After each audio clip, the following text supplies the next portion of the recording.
वसुदेवसुतं देवं कंसचाणूरमर्दनं देवकी परमानन्दं कृष्णं वन्दे जगद्गुरुं श्रुतिस्मृतिपुराणानाम् आलयं करुणालयं नमामि भगवत्पाद शङ्करं लोकशङ्करम् अपार करुणा सिन्धुं ज्ञानदं शान्तरूपिणं श्रीचन्द्रशेखर गुरुं प्रणमामि मुदान्वहम् सरस्वती नमस्तुभ्यं वरदे कामरूपिणि विद्यारम्भं करिष्यामि सिद्धिर्भवतु मे सदा ॐ सहना भवतु सहनौ भुनक्तु सह वीर्यं करवावहै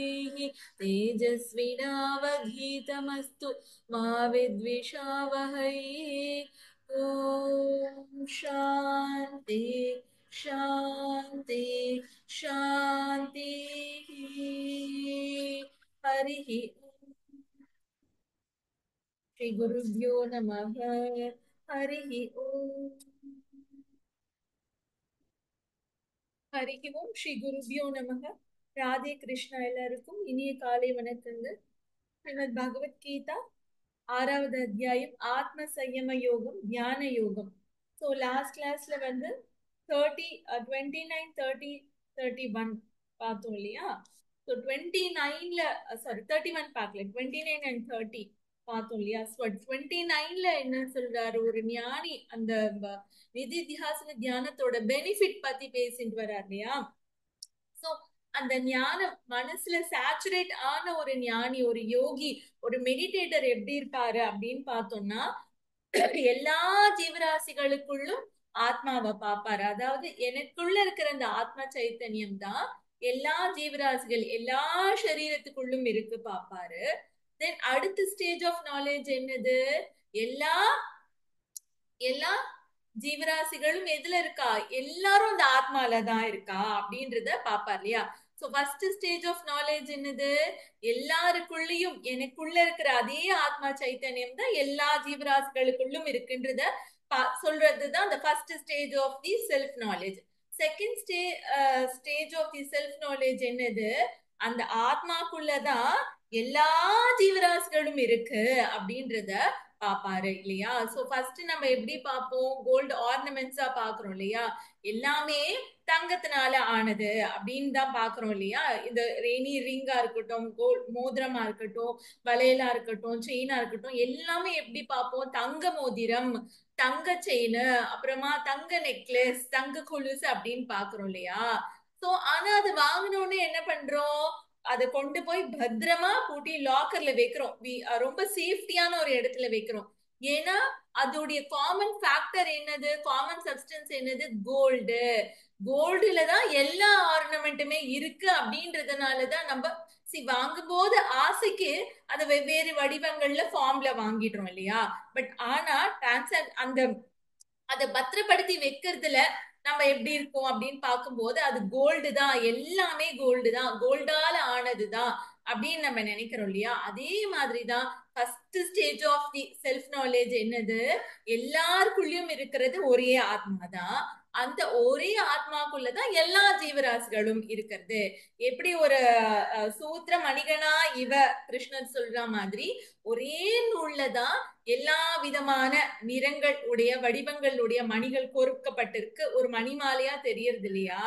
அதே மாதிரிதான் இந்த உலகத்துல இருக்கிற எல்லா சரீரங்களும் ஒரே த்ரெட், சிங்கிள் த்ரெட், காமன் த்ரெட்னு சொல்லக்கூடிய அந்த ஆத்மாவில கோர்க்கப்பட்ட சரீரங்கள் தான், உயிரினங்கள் தான்.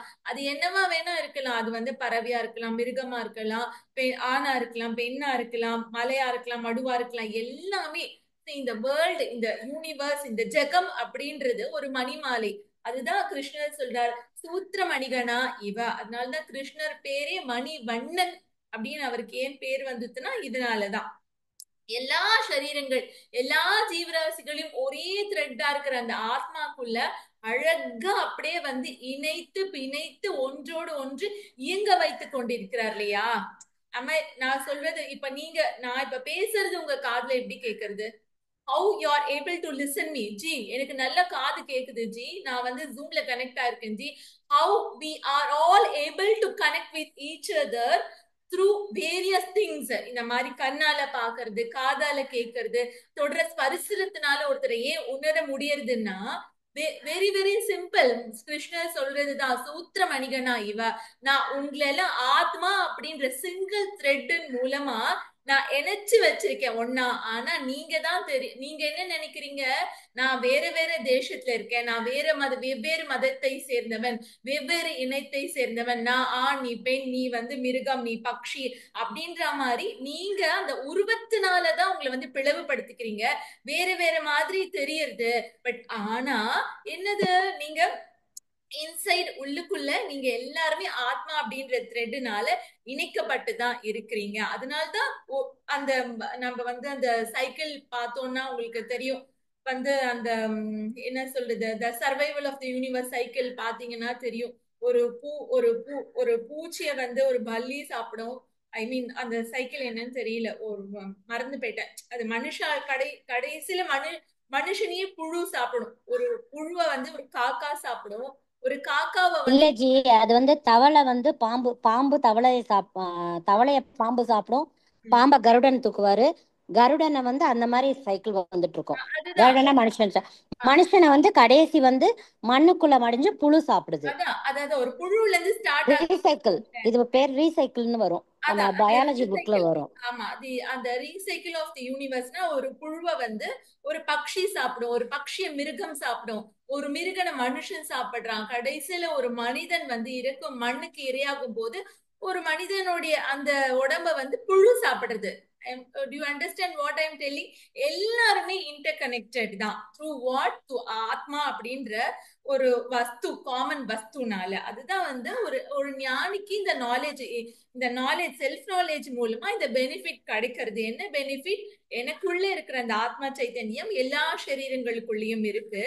இன்ஃபேக்ட் அந்த ஆத்ம சைத்தன்யத்துக்குள்ளதான் எல்லா சரீரங்களும் இருக்கு. இதுதான் வந்து ஃபர்ஸ்ட் கிடைக்கிற பெனிஃபிட். ரெண்டாவது என்ன பெனிஃபிட் கிடைக்கிறது 30th பார்த்தோம்னா, இந்த நாலேஜ் தான் ஹையஸ்ட் ஃபார்ம் ஆஃப் பக்தின்றாரு. இப்படி பாக்குறவன் என்ன பண்றான்? எல்லா இடத்திலும், எல்லா ஜீவராசிகளிலும், எல்லா உயிரினங்களிலும், எல்லா வஸ்துக்களிலும் என்னையே பாக்குறான் அப்படின்றாரு கிருஷ்ணர். அப்படின்னா நான் பகவானையே பாக்குறாரு, அந்த சுப்ரீம் பவரையே பாக்குறாரு. அதே மாதிரிதான் அந்த சுப்ரீம் பவருக்குள்ள எல்லாமே அடங்கி இருக்கிறதையும் பாக்குறான் 30th. அப்போ என்ன அர்த்தம்? he all the time he has been connected with பகவான். அவனுக்கும் பகவானையும் பிரிக்க முடியறது இல்ல. they become inseparable. சோ இப்போ நம்ம 29th என்ன பார்த்தோம்? பகவானை பத்தி பார்க்கல. நானு, எல்லா ஜீவராசிகள், ஆத்மா, இந்த 3 விஷயத்தை தான் அவன் பார்த்தான் இல்லையா? நான் இருக்கேன், மத்த ஜீவராசிகள்லாம் இருக்க, ஆத்மா ஒண்ணு இருக்கு. சோ ஆத்மா தான் என்னையும் இந்த மத்த ஜீவராசிகளையும் இணைக்கிற ஒரே விஷயமா இருக்குது அப்படின்னு பார்த்தான் இல்லையா 29th. இங்க என்ன பாக்குறான்னா the utmost stage, the final stage அப்படின்னு பார்த்தோம். the greatest stage of self knowledge அப்படின்னு என்னன்னு பார்த்தோம்னா, என்ன பாக்குறான்? எல்லா இடத்திலும் என்னையே பாக்குறான். பகவான் சொல்றார், என்னையே பாக்குறான், கடவுளையே பாக்குறான். அப்புறம் என்கிட்டயே எல்லாம் இருப்பதை பார்க்கிறான். பகவானுக்குள்ளே எல்லா இருக்கிறதையும் பாக்குறான். அப்போ என்ன சொல்றாரு? நான் வந்து அவனுக்கு காணப்படாமல் இருக்க மாட்டேன், அவனுக்கும் நான் காணப்படாமல் இருக்க மாட்டேன். அவன் பார்க்கறது எல்லாமே பகவான், ஸ்பரிசம் பண்றது எல்லாமே பகவான், கேட்கறது எல்லாமே இருந்து பகவான் கிட்டனா, at the end of the day அவனுடைய டிரான்சாக்சன் யார்கிட்ட? எல்லாமே பகவான் கிட்டதான். நம்ம வெவ்வேறு சரீரங்களோட டிரான்சாக்சன் வச்சுக்கிறோம் இல்லையா? வெவ்வேறு உறவுகள், வெவ்வேறு மனிதர்கள், வெவ்வேறு பொருட்களோட டிரான்சாக்சன் வச்சுக்கிறோம் இல்லையா? But at the end of the day அவனுக்கு நாலேஜ் என்ன வந்துடுறது அப்படின்னு பார்த்தோம்னா, ஓஹோ, நான் டிரான்சாக்சன் வச்சுக்கிறது எல்லாமே அட் த லாஸ்ட் பகவான் கிட்டதான். அப்ப என்ன பண்றான் அவன்? அப்ப கிருஷ்ணர் என்ன சொல்றாரு? நான் என்னையும் அவனும் நாங்க பிரிஞ்சு, அவனை விட்டு நான் பிரியறது இல்லை, என்னை விட்டு அவன் பிரியறது இல்லை. We are inseparable. அவன் பாக்குறது, கேட்கறது, ஸ்பரிசம் பண்றது, சுவைக்கிறது, என்னென்ன வந்து இந்திரியங்களால என்னென்ன இந்திரியங்களால பர்சீவ் பண்றானோ, கர்மேந்திரியங்களால என்னென்ன செய்யறானோ அதெல்லாம் எனக்கே தான் செய்யறான், என்னையே தான் பாக்குறான் அப்படின்ட்டு கிருஷ்ணர் வந்து சொல்றாரு இல்லையா. This is the highest form of bhakti. பக்தன் இவனே ஹையஸ்ட், இவன் தான் ஹையஸ்ட் பக்தன் அப்படின்னு சொல்றாரு கிருஷ்ணர். So 31, 32, again he is going to tell the benefit of the meditation, Nidhyasana meditation.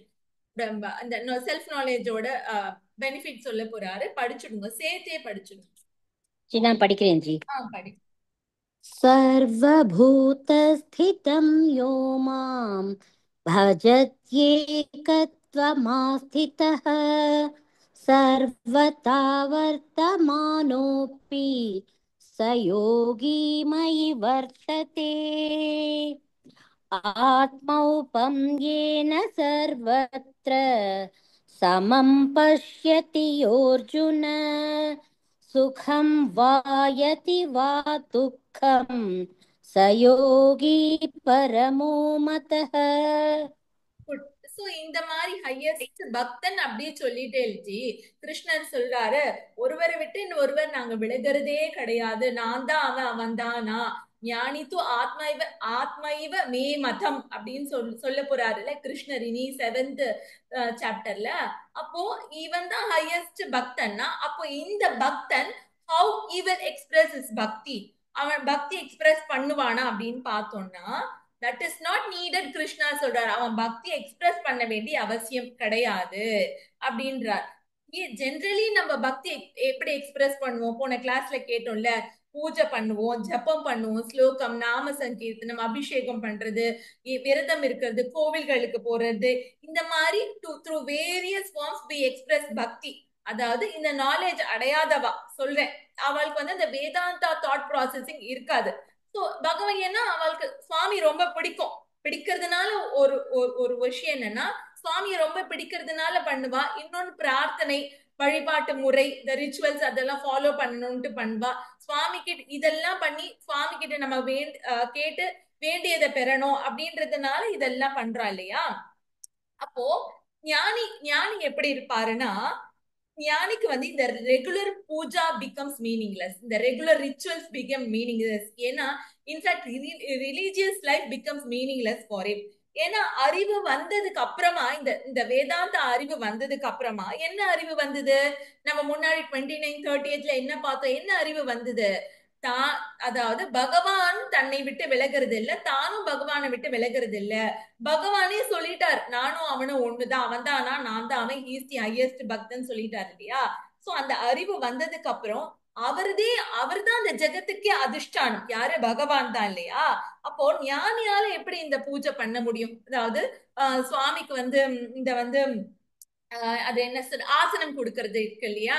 சுவாமி ஆசனம் கொடுத்து இப்போ வந்து ஒரு பூஜை பண்றோம்னு வச்சுக்கோங்களேன், ஒரு ஒரு யாக யஜ்ஞம் வளர்த்துறோம் நம்ம வீட்டுல, ஒரு கணபதி ஹோமம் வளர்த்துறோம் வச்சுக்கோங்களேன்.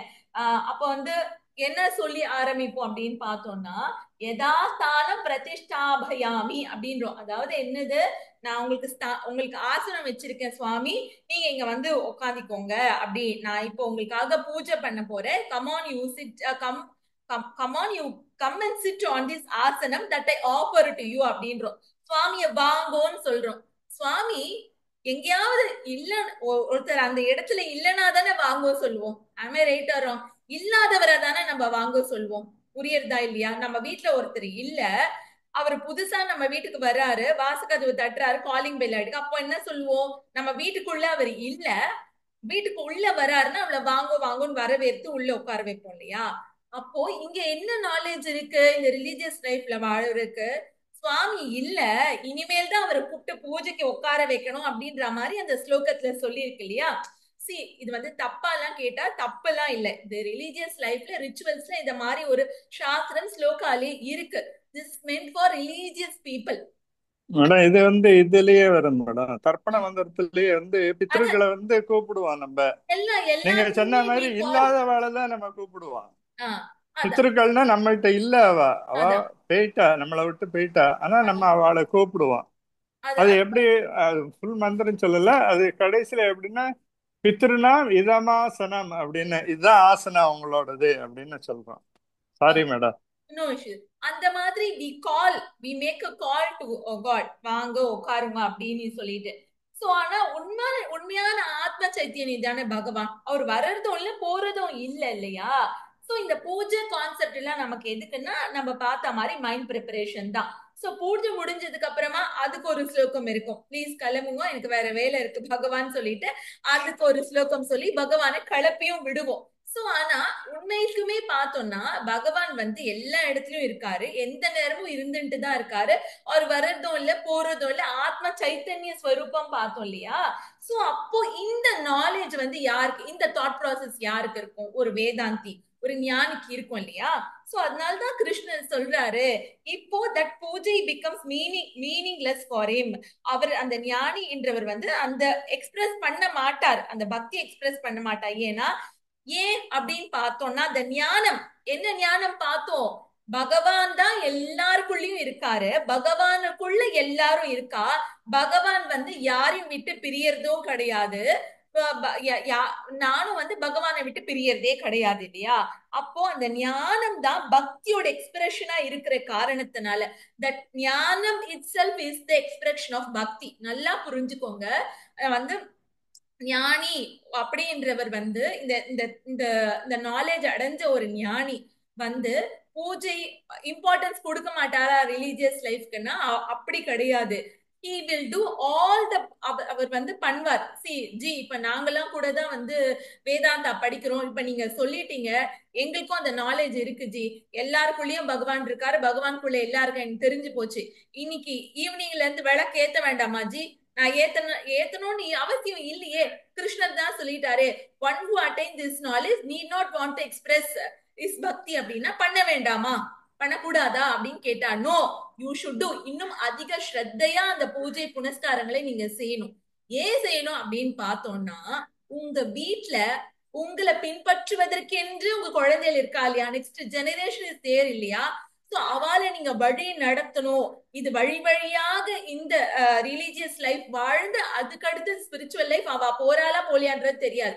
முதல்ல ரிலீஜியஸ் லைஃப் வாழ்றதுக்கு அவளுக்கு நம்ம கத்து கொடுக்கணும், அவளை அதுல உட்படுத்தணும். அப்படின்னா நாம அவங்களுக்கு இதெல்லாம் செஞ்சுதான் காமிக்கணும். மனசுல பேக்ரவுண்ட்ல இந்த நாலேஜ் இருக்கிறது, பகவானை தேடி கோவிலுக்கு போகணும்னு அவசியம் இல்லை, எனக்குள்ளே இருக்காரு பகவான், எல்லாருக்குள்ளயுமே இருக்காரு, நான் செய்யறதே பூஜையா செய்யறேன் அப்படின்னா நோ, தட் டசன்ட் ஒர்க் தேர். அப்படி நம்ம இருந்துட்டோம்னா நமக்கு பின்னாடி இருக்கிற அந்த அடுத்த ஜெனரேஷன் என்ன நினைச்சுப்பா, அம்மாக்கு பாரு பக்தியில கோவிலுக்கு எல்லாம் போகவே மாட்டேன்றா, விளக்கேத்த மாட்டேன்றா, பாட்டு பாட மாட்டேன்றா, சோ நம்மளும் ஏன் பண்ணணும், பகவான் தான் எல்லா இடத்துலயும் இருக்காரு அப்படின்னு அண்டர்ஸ்டாண்டிங் இட்ஸ் ஓகே. பட் தப்பான புரிதல் வந்துடக்கூடாது இல்லையா? சோ எதையுமே நம்ம செஞ்சு காமிச்சாதான் வந்து பிசிக்கலா இந்த பூஜை புனஸ்காரங்கள் இந்த வழிபாட்டு முறைகள்லாம் நம்ம செஞ்சு காமிச்சாதான் அவளை ஏத்துக்க முடியும். மேபி அவளுடைய கர்மா பொறுத்து, அவளுடைய அந்த கடவுளோட அந்த என்ன சொல்றது அந்த பிளெஸிங்க பொறுத்து ஸ்பிரிச்சுவல் லைஃப்க்கு போறாங்களா இல்லைன்றது நமக்கு தெரியாது. we don't want to decide. நீ ரிலீஜியஸ் லைஃப்க்கு அடுத்தது ஸ்பிரிச்சுவல் லைஃப் போனோம், then this religious life become meaningless அப்படியெல்லாம் நம்ம சொல்ல வேண்டிய அவசியமே இல்லை.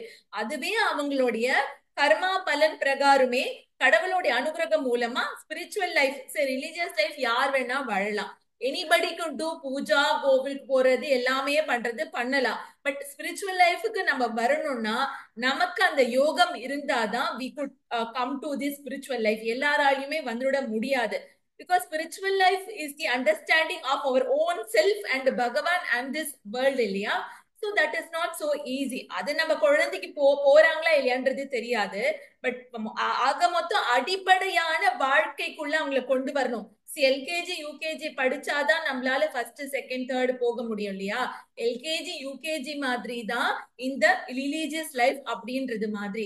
சோ அது முடிக்காம கண்டிப்பா ஸ்பிரிச்சுவல் லைஃப்குள்ள ஒருத்தரால வர முடியாது. பட் ஈவன் தோ ஞானிக்கு தேவைப்படலாம், எக்ஸ்பிரஸ் பண்ண வேண்டாம் அப்படின்னாலுமே கூட he has to do all this பூஜை புனஸ்காரங்கள்.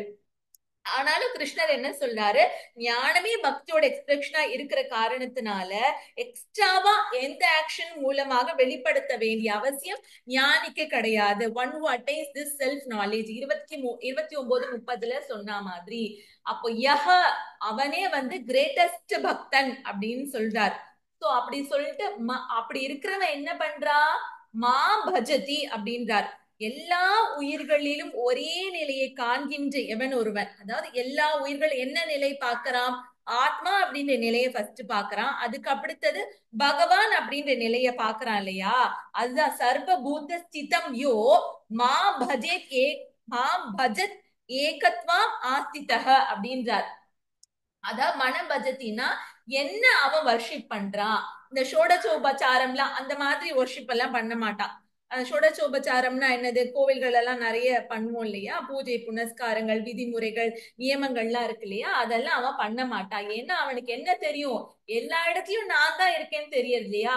சோ அந்த நாலேஜ் மூலமா என்ன பண்ணுவானா, ஏகத்துவம் அஸ்தித அஸ்தித தன் பஜதி அப்படின்றார். அதாவது பகவான் தான் எல்லா சரீரங்களிலும் பகவான் தான் இருக்கார். இன்ஃபேக்ட் எல்லா சரீரங்களும் வெரி லைஃபா பகவான் தான் இருக்காரு இல்லையா.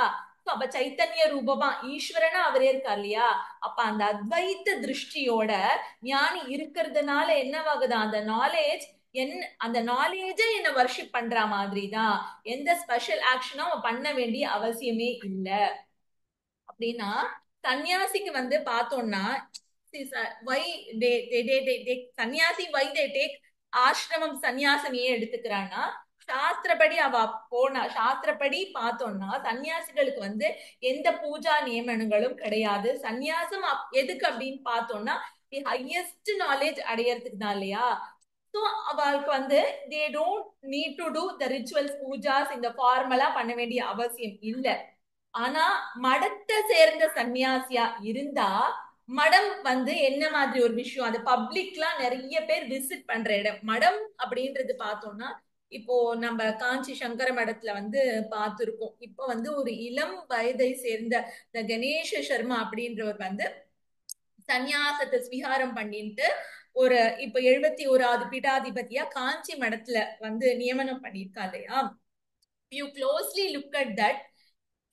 சந்நியாசம் ஒருத்தர் எடுத்துக்கிறான் பார்த்தோம் அப்படின்னா, சந்நியாசம் அப்படின்னா ஃபர்ஸ்ட் வந்து எதுல இருக்கணும், அந்த ஆசிரமம் எல்லாம் சொல்லுவோம் இல்லையா. முதல்ல என்ன ஆசிரமம், முதல்ல என்ன ஆசிரமம், வாட் இஸ் தி ஃபர்ஸ்ட் ஆசிரமம், பிரம்மச்சரிய ஆசிரமம். ஸ்டூடெண்டா எல்லாம் படிக்கணும். ரெண்டாவது மூணாவது வானப்பிரஸ்தம், சன்னியாசம். இப்ப நீங்க இந்த கணேஷ் சர்மா பார்த்தீங்க அப்படின்னா அவர் வந்து பிரம்மச்சரியத்தை கடைபிடிச்சிருக்கார். அதாவது வேத சாஸ்திரம்லாம் குருகுலத்துல பாடமா படிச்சிருக்கார்.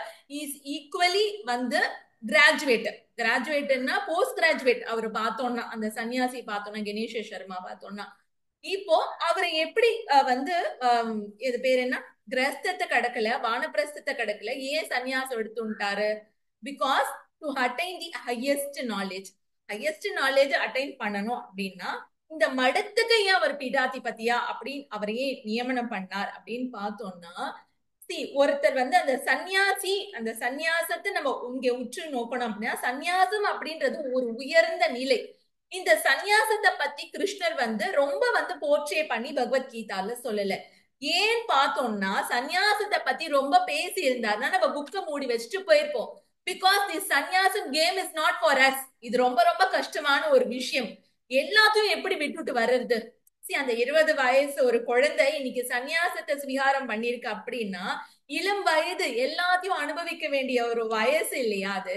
அந்த வயசு இத்தனை ஏஜுக்கு என்னால காத்தால எழுந்தா காஃபி குடிக்கலன்னா பைத்தியம் பிடிச்ச மாதிரி, ஒரு காஃபி என்னால வந்து வித்ட்ரா பண்ணிக்க முடியல அப்படின்னு சொன்னா 20 வயசுல அந்த குழந்தை அப்பா தோல் மேல கை போட முடியாது, அம்மா சமைச்சு தர அந்த சாப்பாட்டை சாப்பிட முடியாது, அம்மா மேல இனி படுக்க முடியாது, தன்னுடைய சிஸ்டர் கூட இனிமேல் விளையாட முடியாது, தன்னுடைய ஃப்ரெண்ட்ஸோட கலந்து ஒன்னா பேசி குதூகலிக்க முடியாது, இத்தியாதி விஷயங்கள். அந்த வயசுக்கே ஒரு விஷயத்த அந்த குழந்தை திறந்திருக்கா, சாக்ரிஃபைஸ் பண்ணிருக்கா? Now you all tell me, அது வந்து ரெனோன்ஸ் பண்ணிருக்கா, சாக்ரிஃபைஸ்?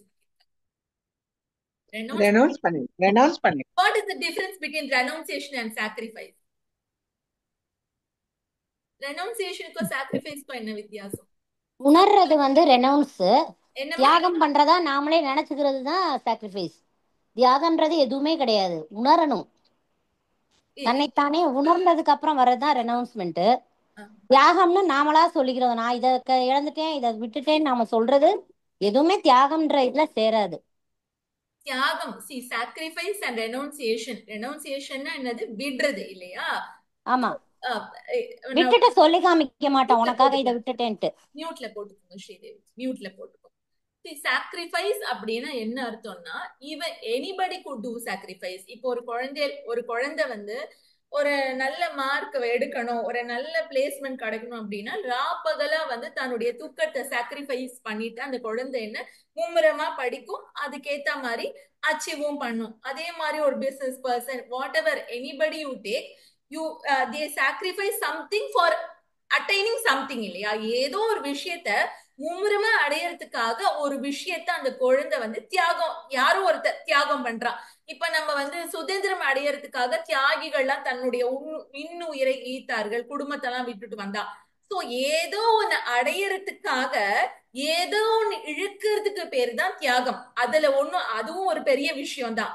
அதுவும் சாதாரணமா எல்லாராலையும் பண்ணிட முடியாது. சாக்ரிஃபைஸ்ன்றது வந்து ஒரு ஜஸ்ட் லைக் தட் அப்படின்னு சொல்லி நான் வித்தியாசத்தை தான் சொல்றேனே கண்டி, சாக்ரிஃபைஸ் மட்டும் அப்படின்ற மாதிரி ஒரு மட்டமான விஷயம் அப்படின்னு சொல்லல ரெனவுன்சியேஷனோட கம்பேர் பண்றப்போ. So what is mean by sacrifice? ஒரு விஷயத்தை அடையறதுக்காக இன்னொரு விஷயத்தை தியாகம் பண்றது, விடுறதுக்கு பேர் தான் சாக்ரிஃபைஸ்.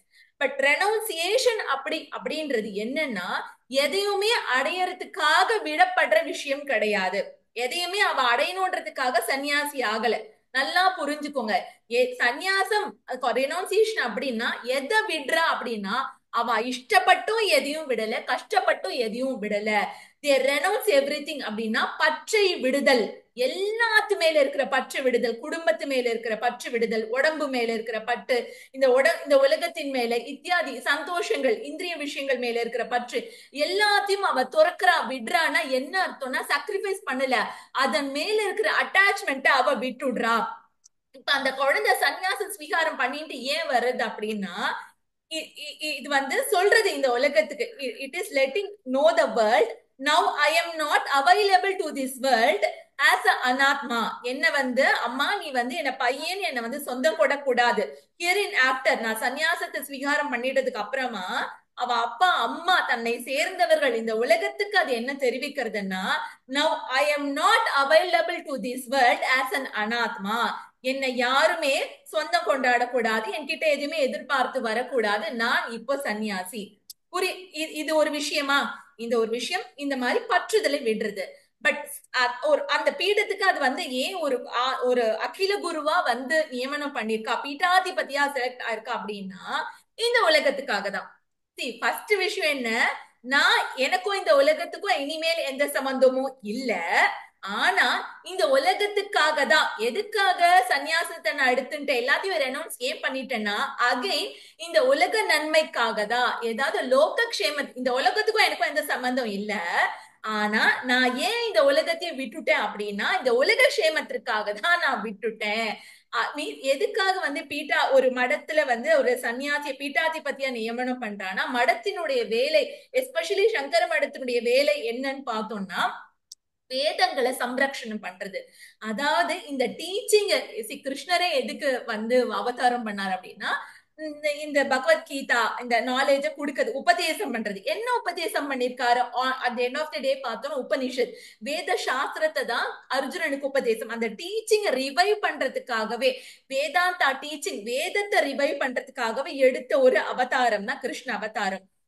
அத மாதிரிதான் வந்து கிருஷ்ணனே நம்ம என்ன சொல்றோம், ஜெகத் குருவா இருந்துதான், ஆச்சாரியாளா இருந்துதான் இந்த உலகத்துக்கு அந்த டீச்சிங், அந்த வேதத்தை வந்து நம்ம கொடுக்கணும் இல்லையா?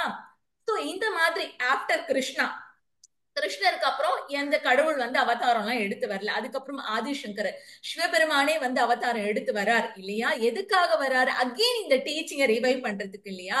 இந்த டீச்சிங்க வேதம் அப்படின்ற ஒரு விஷயம் நமக்கு யாரு கொடுத்தார்? பகவான் கொடுத்தார். பிரம்மா மூலமாக, பல ரிஷிகள், மகான்கள், ஞானிகள் மூலமாக அத அந்த டீச்சிங் அப்படின்ற ஒரு விஷயம் காதால கேட்கப்பட்டு, வாயால சொல்லப்பட்டு, இன்னுக்குமே நிறைய இடங்கள்ல வேதம் அப்படின்றது என்னது? It's user manual for human kind. எப்படி ஒரு மனுஷன் வாழணும், வாழக்கூடாது அப்படின்றது நமக்கு சொல்றதுதான் வேதம். வேதம்ன்றது ஒரு பெரிய விஷயம்.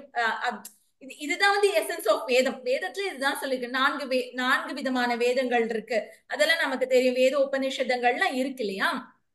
சோ இதெல்லாம் கொண்டு போய் இந்த மக்களுக்கு சேர்க்கறதுக்கு ஏதோ ஒரு அவதாரம் பகவான் நிகழ்த்தணும் இல்லையா? அதனாலதான் கிருஷ்ண அவதாரம் நிகழ்ந்தது. அதுக்கப்புறமா பார்த்தோம்னா ஒன்னும் அவதாரம் நமக்கு அதுக்கப்புறமா கலியுகம் வந்துருது. கலியுகம் வந்ததுக்கு அப்புறமா பல ஆழ்வார்கள், நாயன்மார்கள்லாம் பக்திய பரப்பணும். பட் அந்த வேதாந்தா நாலேஜ், இந்த டீச்சிங்க குடுக்கற மாதிரி யாரும் இல்ல.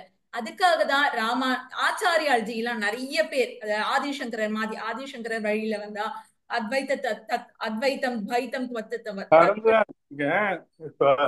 சும்மா சாத்தி வச்சிருக்கேன். மணி சார் மியூட்ல. இந்த மாதிரி ஆதிசங்கரர் மாதிரி ஆச்சாரியாளா பகவானே பிறப்பெடுக்கிறார். ஏன்னா இந்த டீச்சிங்க மக்களுக்கு கொண்டு சேர்க்கணும் அப்படின்றதுக்காக தான். சோ இப்ப 71வது பீட்டாதிபதியா அவர் வந்திருக்காருன்னா, இதுக்கு முன்ன இருந்த பீட்டாதிபதிகள்லாம் என்ன பண்ணா அப்படின்னா, எஸ்பெஷலி மத்த மடங்கள் நீங்க பாத்தீங்க அப்படின்னா, அந்த மடம் சம்பந்தப்பட்ட காரியங்கள் மட்டும்தான், அந்த பூஜை புனஸ்காரங்கள், வரவு செலவு கணக்கு, இதை மட்டும் தான் பாப்பா. பட் காஞ்சி மடம் is very very exclusively highly rich in heritage. அந்த கல்ச்சர் வேத சம்ரக்ஷணம் பண்றதுக்கு, கோ சம்ரக்ஷணம், தர்ம சம்ரக்ஷணம், அத மாதிரி பல கோயில்களை புனர் உத்தாரணம் பண்றது, அதுக்கப்புறமா அந்த சொசைட்டியை ரீகன்ஸ்ட்ரக்ட் பண்றது. ஏன் சொசைட்டி மட்டும் இல்ல, ஒரு தனி மனிதனுடைய, ஒரு தனி மனுஷனைய ரீகன்ஸ்ட்ரக்ட் பண்றதுக்காக பெரிவா கொடுத்த தெய்வத்தின் குரல், இந்த மாதிரி நிறைய விஷயங்களை காஞ்சி மடம் பார்த்தோம்னா, there's a wide huge range of chain of hospitals. இங்க இல்ல, சென்னையில மட்டும் இல்ல, தமிழ்நாட்டுல மட்டும் இல்ல, அக்ராஸ் தி வேர்ல்டு பார்த்தோம் அப்படின்னா, எந்த பைசாவுமே வாங்காம என்ன பண்றான்னா ஹாஸ்பிட்டல்ஸ் நிறைய நடத்துறா. எதுக்காக அப்படின்னு பார்த்தோம்னா இந்த லோக க்ஷேமத்திற்காக தான். சோ இந்த இவால ஏன் பீட்டாதி சன்னியாசிகள்லாம் ஏன் பீட்டாதிபதியா அந்த பீட்டத்துல ஒரு ஹெட்டா நியமனம் பண்ணப்படுறான்னா, தே ஷுட் லுக், அவளுடைய வேலை ஒண்ணு படிக்கணும். அதாவது அவ நீங்க ஒரு கன்ஃபியூஷன் வரலாம். சோ ஞானிதான் சந்நியாசத்தை ஸ்வீகாரம் பண்ணிக்கிறாரா? கிடையாது. அந்த வேதம் படிச்சிருக்கா பாத்தீங்களா, இந்த கணேஷ சாஸ்திரி இருக்கா இல்லையா, அவரை எப்படி நியமனம் பண்ணான்னா, நாட் ரேண்டமா பண்ணல. அவர் இந்த வேத சாஸ்திர பாடசாலை இருக்கு இல்லையா, எவ்வளோ வருஷங்களா இவரை ஃபாலோ பண்ணிட்டு இருக்கா. அது மாதிரி என்ன பண்ணுவானா, எக்ஸாம்ஸ் எல்லாம் நிறைய வைப்பா. இந்த வேத அந்த பாடசாலையில படிக்கிறவா. இப்ப நமக்குலாம் எப்படி எக்ஸாம் படிக்கிறாங்க ஸ்கூல்ஸ் எல்லாம் போகும்போது, அவங்களுக்கும் நிறைய எக்ஸாம்ஸ் உண்டு. பட் இதை விடவே ஜேஇ நீட்டை விடவே ஒரே டஃப்பான எக்ஸாம். ஏன்னா அந்த அளவுக்கு வெரி வெரி டஃப்பான கொஸ்டின்ஸ் எல்லாம் கேட்பா. அந்த மாதிரி அக்ராஸ் தி வேர்ல்ட் நிறைய வேத பாடசாலைகள்லாம் இருக்குது. சோ அப்போ அந்த வேத பாடசாலைக்கெல்லாம் அங்க படிக்கிற குழந்தைக்கெல்லாம் எக்ஸாம் வைப்பா. அந்த எக்ஸாம்ஸ்ல இருந்து வர ரிசல்ட்ட இந்த க்ளோஸா வாட்ச் பண்ணுவா. இந்த பீட்டாதிபதிகள்லாம் க்ளோஸா எந்த குழந்தை நிறைய மார்க் எடுக்கிறது, எக்ஸாம்ல பாஸ் பண்றது, ஹவு தே ரியாக்ட், அவங்களுடைய நடவடிக்கைகள் எப்படி இருக்குன்னு பார்த்துட்டு இருப்பா. அந்த மாதிரி க்ளோஸா ஒரு வாட்ச் பண்ணப்பட்டவர் தான் கணேஷ சர்மா அப்படின்றவர். சோ இந்த குழந்தை ஸ்வீகாரம் சன்னியாசம் எடுத்துக்கிறது இல்லையா, ஆல் ஆஃப் அ சடன் அவ அம்மா அப்பாக்கு சொல்ல, அவ அப்பாவுக்கு கிட்டத்தட்ட 3 to 5 இயர்ஸ்க்கு முன்னாடியே சொல்லிட்டா, this child we are going to take as a சன்னியாசியா நீங்க இது கொடுக்கணும், உங்க குழந்தைய மடத்துக்கு கொடுத்துடணும், நாங்க பீட்டாதிபதியா ஆக்க போறோம். அதுக்காக அந்த கணேஷ சாஸ்திரி சர்மாக்கே தெரியாம அந்த குழந்தைக்கு ட்ரைனிங் கொடுக்கப்பட்டது. ஒரு 2 வருஷத்துக்கு முன்னாடிதான், அது ஒரு 18 வயசுலதான் கணேஷ சர்மாக்கு சொல்லியிருக்காங்க, இந்த மாதிரி நீ சன்னியாசம் ஸ்வீகாரம் பண்ணிக்கணும், நீ பீட்டாதிபதியா ஆக்க போறாங்க. பட் நீ இனிமேலும் தொடர்ந்து அவருக்கு படிக்க வேண்டிய விஷயங்கள் இன்னும் நிறைய படிப்பு இருக்கு. இப்ப அவர் சன்னியாச ஸ்வீகாரம் பண்ணிட்டார் இல்லையா, இப்ப யாரு அவர்? அகில குரு, ஜெகத்குரு இல்லையா, அந்த குருக்கே ஒரு ஆச்சாரியால்ஜி பாடம் சொல்லி கொடுப்பா இப்போ. பிகாஸ் அந்த ஞானத்தை அடையணும் இல்லையா, the greatest knowledge he has to attain இல்லையா. மீன்வைல் அவ வந்து இந்த லோக க்ஷேமத்திற்காக, தர்மத்தை ரக்ஷணம் பண்றதுக்காக, கோ சம்ரக்ஷணம், அப்புறமா வேத பாட சம்ரக்ஷணம், இதெல்லாம் ஒரு சைடு ஒரு வேலையா அவ பீட்டாதிபதியா இருந்துட்டு பார்த்துட்டு இருந்தாலுமே தி ஹையஸ்ட் நாலேஜ் சன்னியாசி ஷுட் அட்டைன் இல்லையா? அதனால பல ஆச்சாரியர்கள் வந்து அவளுக்கு வந்து பாட சொல்லி கொடுப்பா. எப்படி பாடம் சொல்லி கொடுப்பான்னா, இந்த இப்ப கணேஷ சர்மா சொல்ற இவ கால்ல வந்து நமஸ்காரம் பண்ணிட்டு குரு பாடம் சொல்லி தருவாராம். யூஸ்வலா என்ன பண்ணுவா, குரு கால நம்ம விழுந்ததுனே பாடம் கத்துக்கணும். ஆனா எப்போ இந்த கணேஷ சர்மா சுவாமிஜி வந்து here and after he has been called பூஜ்ய ஸ்ரீ சத்ய சந்திரசேகரேந்திர சுவாமிகள் இல்லையா? அதுதான் அவருடைய பேர் இல்லையா? சோ சுவாமிஜிக்கு வந்து இப்போ எப்படி அவரும் பாடம் கத்துப்பாரு, எப்படின்னா ஒரு ஆச்சாரியாஜி கிட்ட இருந்து பாடம் கத்துப்பாரு. அந்த ஆச்சாரியால் வந்து சுவாமிஜி காலில் விழுந்து அவருக்கு பாடம் சொல்லி தருவாராம்.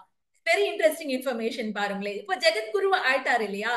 சோ அப்ப பார்க்கும்போது தி சந்நியாசி அப்படி கிருஷ்ணர் என்ன சொல்றா, he is the selfless person, he is the only selfless person in the world.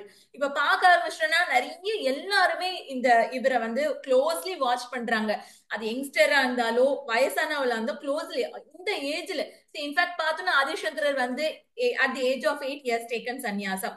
அதே மாதிரி நம்ம பெரியவா பார்த்தோம்னா 13 வயசு, இவரு பார்த்தோம்னா 20 வயசு. நிறைய பேருக்கு அப்போ சன்னியாசம்னா ஏதோ ஒரு சாமியார், ஏதோ ஒரு மடம், something they are doing not relevant to the world அப்படின்னு நினைச்சுட்டு இருக்கோம் நம்ம எல்லாம். what they are contributing this சொசைட்டிக்கு என்ன கான்ட்ரிபியூட் பண்றா, ஒரு ஓட்டு கூட அவளால போட முடியாது, and how they will contribute to the society அப்படின்னு பாக்குறா இல்லையா? மேலோட்டமா பாக்குறதுனால அவ தெரியாது. அவங்க பண்ற வேலைகள் எல்லாமே இன்டர்னல் ப்ராசஸிங்காக, இன்டர்னலா சத்தமே போடாம எல்லா வேலைகளுமே நம்ம சனாதன தர்மத்தை பரப்புறது, அத்வைத தத்துவத்தை பரப்புறது, ஒரு டிசிப்ளின் ஒரு ஒழுக்கத்தை சொசைட்டில கொண்டு வர முடியும்னா பக்தி மூலமா தான் அதை கொண்டு வர முடியும் இல்லையா? சோ அப்படி பக்தியை ஸ்ப்ரெட் பண்ற வேலைகள்ல அடித்தளத்தை ஸ்ட்ராங்கா போடுறா. இந்த சொசைட்டியோட அடித்தளம் என்னவா இருக்கணும்னா பக்தி.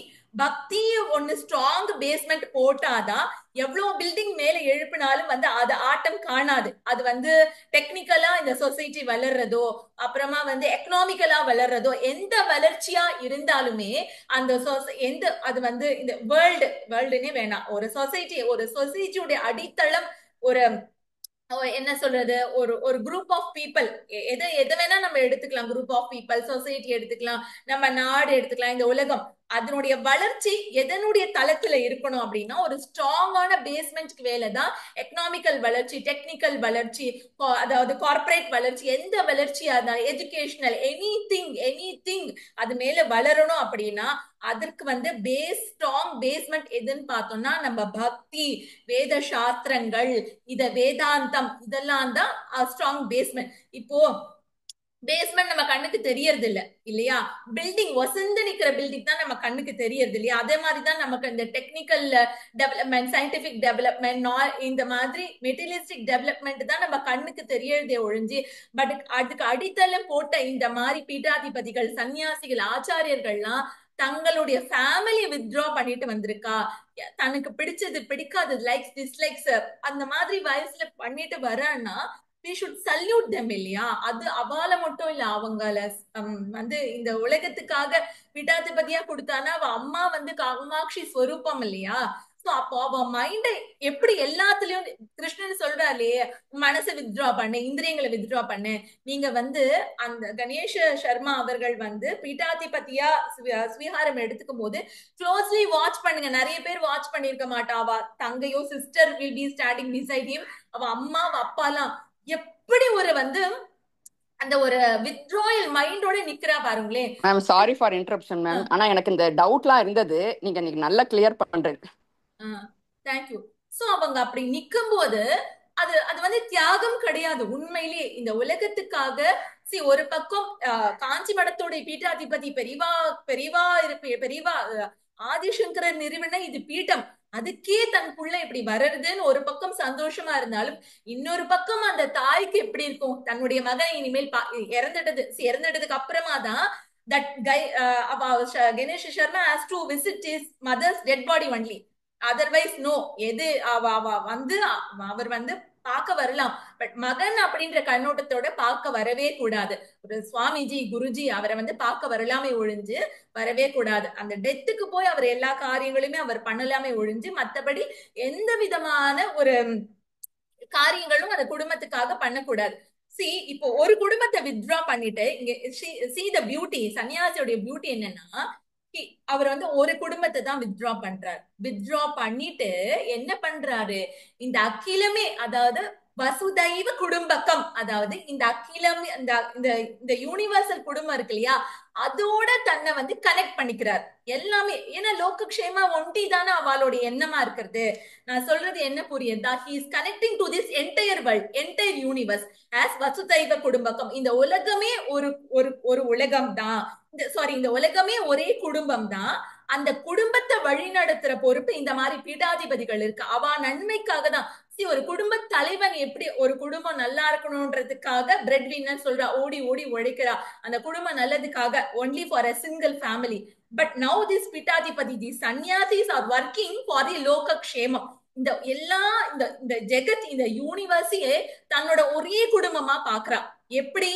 தன்னுடைய அந்த சிங்கிள் குடும்பத்தை வித்ட்ரா பண்ணிட்டு இந்த ஜெகத்தே ஒரே குடும்பமா நினைச்சுட்டு அந்த குடும்பத்தோட நல்லதுக்காக வந்து எல்லா காரியங்களையும் பண்ணிட்டே இருக்கிறது தான் அந்த பீட்டாதிபதிகள், அந்த சன்னியாசியோடைய வேலை. பாது சன்னியாசினா வி திங்க் சாமி யாரோ ஏதோ ஏமாத்திட்டு போயிட்டான், எதுல இருந்தோ தப்பிக்கிறதுக்காக சன்னியாசம் எடுத்துட்டான் அப்படின்னு ரொம்ப ஒரு தப்பான புரிதல் நம்ம சொசைட்டில இருக்கு. சாமியார் சொல்லுவோம், ரொம்ப கொலோக்கியலா சொல்ல போனா சாமியார் என்னவோம். ஏன்னா but if you closely watch, இதெல்லாம் நீங்க போய் பாருங்க. இதுக்கப்புறமா வந்து அந்த வீடியோஸ் எல்லாம் இப்ப நீங்க க்ளோஸ்லி வாட்ச் பண்ணுங்க. என்ன பண்ணுவான்னா, ஃபர்ஸ்ட் வந்து சவரம் பண்ணிடுவாங்க. சவரம் பண்ணிட்டு அந்த காவியோட கொடுத்துருவா. அவங்கள வந்து சில்ல ஒரு நல்ல ஒரு ஜலத்துக்குள்ள, அந்த ஜலம் வந்து அப்படி வந்து சில்லுன்னு இருக்கும். இடுப்புக்கு கீழே நல்லா முழுகிற மாதிரி நிக்க வைப்பா. ஏன்னா இந்திரிய கட்டுப்பாடு வரணும் அப்படின்றதுக்காக. உள்ளாடைகள்லாம் அவெல்லாம் எதுவுமே போட்டுக்க கூடாது. நீங்க பாத்தீங்கன்னா அவர் சுவாமிஜி வந்து இப்பவே வந்து திருப்பதி போயிருக்காரு. இந்த காஞ்சிபுரம் ஃபுல்லா வந்து கால்நடை பிரயாணம் வித்தவுட் எந்தமான காலுக்கு எந்த அணிகலனும் போடாம அது வந்து அவங்க வந்து சிங்கிள் ஆடை தானே அணியணும். ஆமா, ஏக வஸ்திரம் தான் அவளுக்கெல்லாம். நமக்கு வந்து there are many reasons, நம்ம அதை வந்து வெளியே சொல்ல முடியாது. ஆனா பிகாஸ் இப்போ நம்ம மட்டும் கூர்ந்து கவனிக்கல, அது வந்து ஹிட் பண்றது எல்லா மைண்டையும். ஒரு குழந்தை 20 வயசு குழந்தை எல்லாத்தையும் அதை விட்டுட்டு வந்திருக்கணும்னா, நாட் ஒன்லி தட், அவ அப்பாவோடைய கம்பல்ஷன் ஃபோர்ஸ் எல்லாம் இல்ல, அந்த குழந்தையுடைய ஜாதகத்துல அந்த சந்நியாச யோகம் இருக்கணும். ஜாதகத்தையும் பார்ப்பாங்க. அந்த சந்நியாச யோகம், அந்த கட்டம், மறுபிறவி இல்லாத ஒரு கட்டம் இருக்கிற ஒரு குழந்தையால ஒருத்தராலதான் வந்து சந்நியாசம் ஏத்துக்க முடியும். Because they are in moksha இல்லையா, they don't have any birth or இனிமேல் பர்த் கிடையாது வாழ்க்கை இல்லையா. சோ ஜாதகத்துல இதெல்லாம் கூட ஆராய்வா.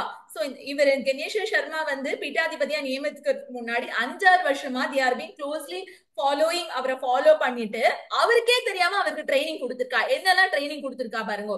எல்லா வேதம், ரிக்வேதம் வந்து நல்லா வந்து அதுல வந்து அவர் படிக்கணும், நல்லா தேர்ச்சி பெறணும்னுட்டு தேர்ச்சியான ஆச்சாரியர்கள் கொண்டு அவர் பாடம் புகத்திருக்கு. அது மட்டும் இல்லாம அவர் வந்து டபுள் கிராஜுவேட். அவர் ஏன் அப்படின்னு பார்த்தோம்னா, ஒரு மடத்தை நிர்வாகிக்கணும், வரவு செலவு கணக்கு பார்க்கணும், டெக்னிக்கல் ஸ்கில் இருக்கணும், அப்புறம் கம்யூனிகேஷன் ஸ்கில் இருக்கணும். ஏன்னா நம்ம பெரியவாவே பார்த்தோம்னா அவர் வந்து வெல்வர்ஸ்ட் இன் ஆல் த லாங்குவேஜ், எல்லா லாங்குவேஜ், இங்கிலீஷ் எல்லாம் பிச்சு ஒதுருவாரு. எல்லா language almost south Indian, north Indian language எல்லாம் ஓரளவுக்கு தெரிஞ்சவர் பெரியவா. நல்லாவே இது பேசுவார். அதே மாதிரி தெலுங்கு பேசுவாரு மேம். ஆமா, எனி லாங்குவேஜ். இப்ப எனக்கு இதுல ஒண்ணு கேக்குறேன். இந்த இப்ப வந்திருக்காருல பீடாதிபதி, அவர் வந்து ஹைதராபாத்ல இருந்து வந்திருக்கான்னு சொல்றா. அவர் வந்து தெலுங்குவா இல்ல என்ன? இல்ல, ஹைதராபாத் தான். தெலுங்கு இல்ல தெலுங்கு தானா அவரு? ஆமா ஆமா, தெலுங்கு தான்.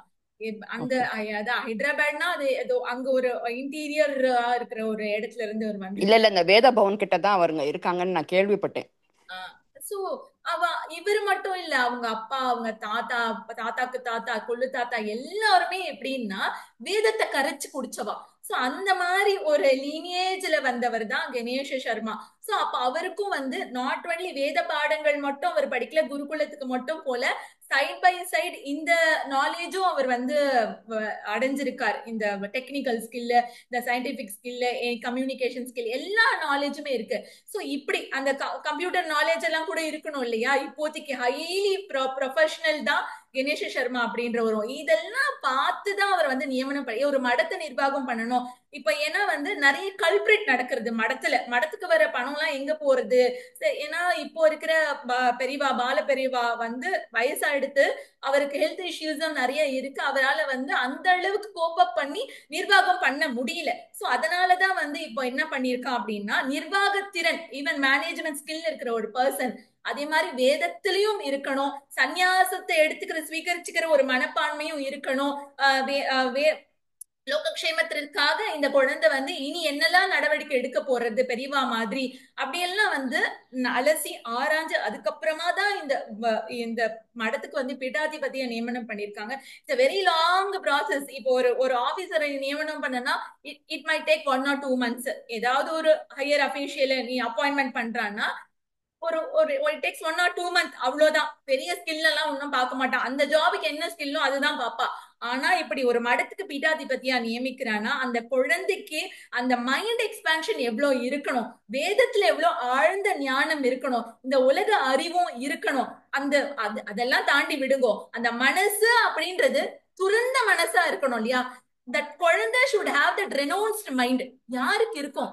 கம்பல் பண்ண முடியாது. நீ ரெனவுன்ஸ்டு மைண்ட வச்சுக்கோ, எல்லாத்தையும் நீ விட்டுடுன்னு நோபடி குட். அவ அப்பாக்கே அந்த ரைட் கிடையாது, அம்மாக்கே அந்த இது பாரு, நீ ரெனவுன்ஸ் பண்ணிட்டீன்னா வந்து நீ புகழ் வாய்ந்த பீட்டாதிபதி ஆகலாம், உனக்கு புகழ் கிடைக்கும், உன்னை எல்லாரும் வந்து வந்து வேண்டிப்பா, உன்னை நமஸ்காரம் பண்ணுவா, உன்னை போற்றி புகழ்வா, அப்படிலாம் எவ்வளவு வேணா சொல்லலாம், யாருக்காகவும் எதுக்காகவும். ஆனா அந்த மனசு அப்படின்ற ஒண்ணு வந்து ரெனவுன்ஸ் பண்ணக்கூடிய வயசு இல்லையது. அந்த குழந்தையால எப்படி முடிஞ்சதுன்னா, he also been trained for that renunciation. அந்த ஷம தம யம நியமங்கள்லாம் நம்ம பார்த்தோம் இல்லையா? அந்த மைண்ட் டிசிப்ளின்க்கும் அந்த குழந்தைக்கு கொண்டு வர்றதுக்கு அந்த குழந்தைக்கு வந்து ட்ரைனிங் கொடுத்திருக்கா. எதெல்லாம் ட்ரைனிங் கொடுத்திருக்கா பாருங்க. வேதத்துல ட்ரைனிங் கொடுத்திருக்கா, வேதத்தை இன்னும் ஆழ்ந்த அறிவு வர்றதுக்கு. அதுக்கப்புறம் அந்த மனசை ட்ரெயின் பண்றதுக்கு, ஆழ்ந்த அறிவு ரெனவுன்ஸ் பண்றதுக்கு அதுக்கு ட்ரைனிங் கொடுத்திருக்கா. அதுக்கப்புறமா அது மட்டும் போதாது, இந்த மடத்தை வந்து நியமனம் பண்ணணும்னா உலக அறிவும் இருக்கணும் இல்லையா? அதுலயும் அந்த டெக்னிக்கல் ஸ்கில், அந்த கார்பரேட் ஸ்கில் எல்லாமே, மேனேஜ்மெண்ட் ஸ்கில், அது எல்லாமே அந்த குழந்தைக்கு இருக்கிற மாதிரி க்ளோஸ்லி கிட்டத்தட்ட ஒரு 6 to 8 years அந்த குழந்தைய ஃபாலோ பண்ணி அவ அப்பா அம்மாக்கு ஃபேமிலிக்கு தெரிவிச்சு இந்த மாதிரி நாங்க எடுத்துக்க போறோம், ட்ரெயின் திஸ் ஸ்டைல். அது மட்டும் இல்லாம அந்த குழந்தையோட ஜாதகம் எல்லாம் ஆராய்ஞ்சு அதுக்கப்புறமா தான் வந்து கிட்டத்தட்ட ஒரு 6 to 8 yearsக்கு மேல இந்த ப்ராசஸிங் வந்து போயிட்டு இருக்கு. அதுக்கப்புறமா தான் அவரை பார்க்கும் போதே பாருங்களேன், எனக்கு எப்பவுமே பெரியவாவை பார்த்து அழுக வந்துரும். அதே மாதிரி இவரை பார்த்த உடனே என்ன காரணம்னே எனக்கு தெரியாது. எவ்ரி டைம் நான் அவருடைய பிக்சரோ இல்ல அவர் அந்த மடத்துக்கு வர்றது பூஜை பண்ண பார்த்தா தார்தாரியா கண்ணுல இருந்து தண்ணி வர்றது எனக்கு தெரியல, அந்த ஃபீலிங் என்னன்னு சொல்ல தெரியல. சோ இது படிச்சதுக்கு அப்புறமா கிருஷ்ணர் வந்து இதுல அதிகமா சந்நியாசத்தை பத்தியோ சந்நியாச பத்தி போஸ்ட் பண்ணல. என்ன ஒரு காரணம்னா, எடுத்து படிக்கிறவா அதை விட்டுட்டு போயிடக்கூடாது, பயம் வந்துடக்கூடாது. எங்க நான் வேதாந்தா படிச்சா நான் சன்னியாசியா போயிடுவனும், சன்னியாசம் எடுத்துருவாளுன்ட்டு அம்மா அப்பாவே இதை படிக்க விட மாட்டா. Before the child comes to know about what is Vedanta, அம்மா அப்பாக்கு தெரிஞ்சு இது சன்னியாசத்தை பத்தி. ஆக்சுவலா பகவத்கீதா புக் எடுத்தப்ப எங்க அம்மா இதே தான் சொன்னாங்க, இந்த வயசுல இதை எடுக்கிறதுல இது எதுக்கு படிக்கிற அப்படின்னு சத்தம் போட்டாங்க. சோ எஸ் எஸ் அது மாதிரி தான் இருக்கும் இல்லையா? அதனால விட்டுட்டு யாரும் போயிடக்கூடாதுன்னு தான் கிருஷ்ணர் வந்து இதுல வந்து சந்நியாசம் அப்படின்றது ஒரு உயர்ந்த மனநிலை அப்படின்னா என்னதுன்னா தட் ரெனவுன்ஸ்ட் மைண்ட். பட் ரெனவுன்ஸ்ட் மைண்ட் எல்லாரும் விட்டுட்டு போய் ஒரு சந்நியாசத்தை ஆசிரமமா எடுத்துக்கிறத விட எல்லாத்தையும் இருந்துட்டு எல்லாருக்கும் எல்லாம் பண்ணிட்டு அந்த ரெனவுன்ஸ்ட் மைண்ட் இருக்கிறது தான் பெரிய விஷயம். உத்தமமா ஹீஸ் த ரியல் சன்னியாஸ், he's the real meditator, he's the real கர்மயோகி. கிருஷ்ணர் வந்து ரொம்ப வந்து போஸ்ட் பண்றாரு கிரஸ்தாசிரமத்தை சேர்ந்தவாழ. பிகாஸ் தட் கர்மயோகம் பண்றதன் மூலமா ஒருத்தருக்கான அந்த ரெனவுன்ஸ்ட் மைண்ட் கிடைக்கும். அதனாலதான் கர்மயோகத்தை கொண்டு வராரு கிருஷ்ணர். முதல்ல அதை பண்ணு, அதுக்கப்புறம் நீ வேதாந்த படிப்புக்கு வா. சரி, நம்மள வந்து இந்த மாதிரி பீட்டாதிபதிகள், சுவாமிஜி, இந்த மாதிரி ஆச்சாரியால்ஜி, சன்னியாசிகளோட நம்ம கம்பேர் பண்ணிக்கவே கூடாது. அவ வந்து பர்த் எடுத்திருக்கா. எதுக்காக? சன்னியாசத்தை எடுத்திருக்கிறதுக்காகவே பர்த் எடுத்தவா அவளாம். நம்மளாம் எதுக்கு பர்த் எடுத்திருக்கோம் நமக்கு எல்லாம் தெரியாது இல்லையா, புரியுதா? அதனால அவளோட நம்மளோட கம்பேரே பண்ணிக்க கூடாது. அவ எப்படி வந்து கிரகஸ்தாசிரமத்தை தாண்டாம வானப்பிரசத்தை தாண்டாம சன்னியாசத்தை எடுத்துக்கணும்னா அவ அந்த மாதிரி பிறந்திருக்கா. பிறவியே அந்த மாதிரி சுவாமி படைச்சிருக்காரு, கொடுத்திருக்காரு. அதனால ஜாதக அமைப்பும் அப்படி இருக்கிறது இல்லையா. இங்க அந்த மாதிரி வந்து எக்ஸ்ட்ராடினரி பிறப்பை பத்தி கிருஷ்ணர் பகவத்கீதால பேசல. நம்மள மாதிரி சாமானியமா இருக்கிறவாளுக்கு தான் பகவத்கீதாவை கொடுத்திருக்கா. பிகாஸ் ரிவைவ் பண்றாரு இல்லையா அந்த டீச்சிங்க. இந்த மாதிரி பீட்டாதிபதிகள் சன்னியாசிகள்லாம் கூடவே வந்து இந்த மாதிரி பீட்டத்தை சேர்ந்த சன்னியாசிகள்லாம் ஏன் வந்து இந்த பூஜா விதிமுறைகள், இந்த நியமனங்கள், பூஜை புனஸ்காரங்கள், ஏன் நம்ம ஆதிசங்கரே பார்த்தோம் அப்படின்னா நிறைய கோவில்கள் விசிட் பண்ணிருக்காரு. 3 தடவை வந்து பாரத தேசத்தை காலாலே நடந்து வந்திருக்காரு.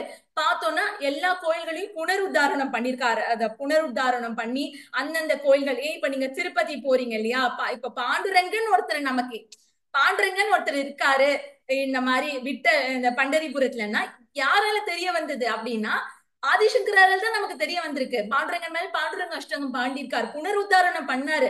அந்த விட்டலா கஷேத்திரத்தை வந்து புனருத்தாரணம் பண்ணதே வந்து ஆதிசங்கரர் தான் பண்ணி, இப்படி விட்டலன்னு ஒருத்தர் இருக்கான், பாண்டுரங்கன் ஒருத்தர் இருக்கான் அப்படின்றது இந்த உலகத்துக்கு காமிச்சு கொடுத்ததே ஆதிசங்கரர் தான். அப்போ ஒரு தெய்வத்தையே காமிச்சு கொடுக்கறது ஒரு ஆச்சாரியாள், இந்த மாதிரி சன்னியாசிகள் துறவிகள் அப்படின்னு பார்க்கும்போது சோ அப்போ அவளுடைய அந்த மேன்மையை நம்ம புரிஞ்சுக்கணும் இல்லையா.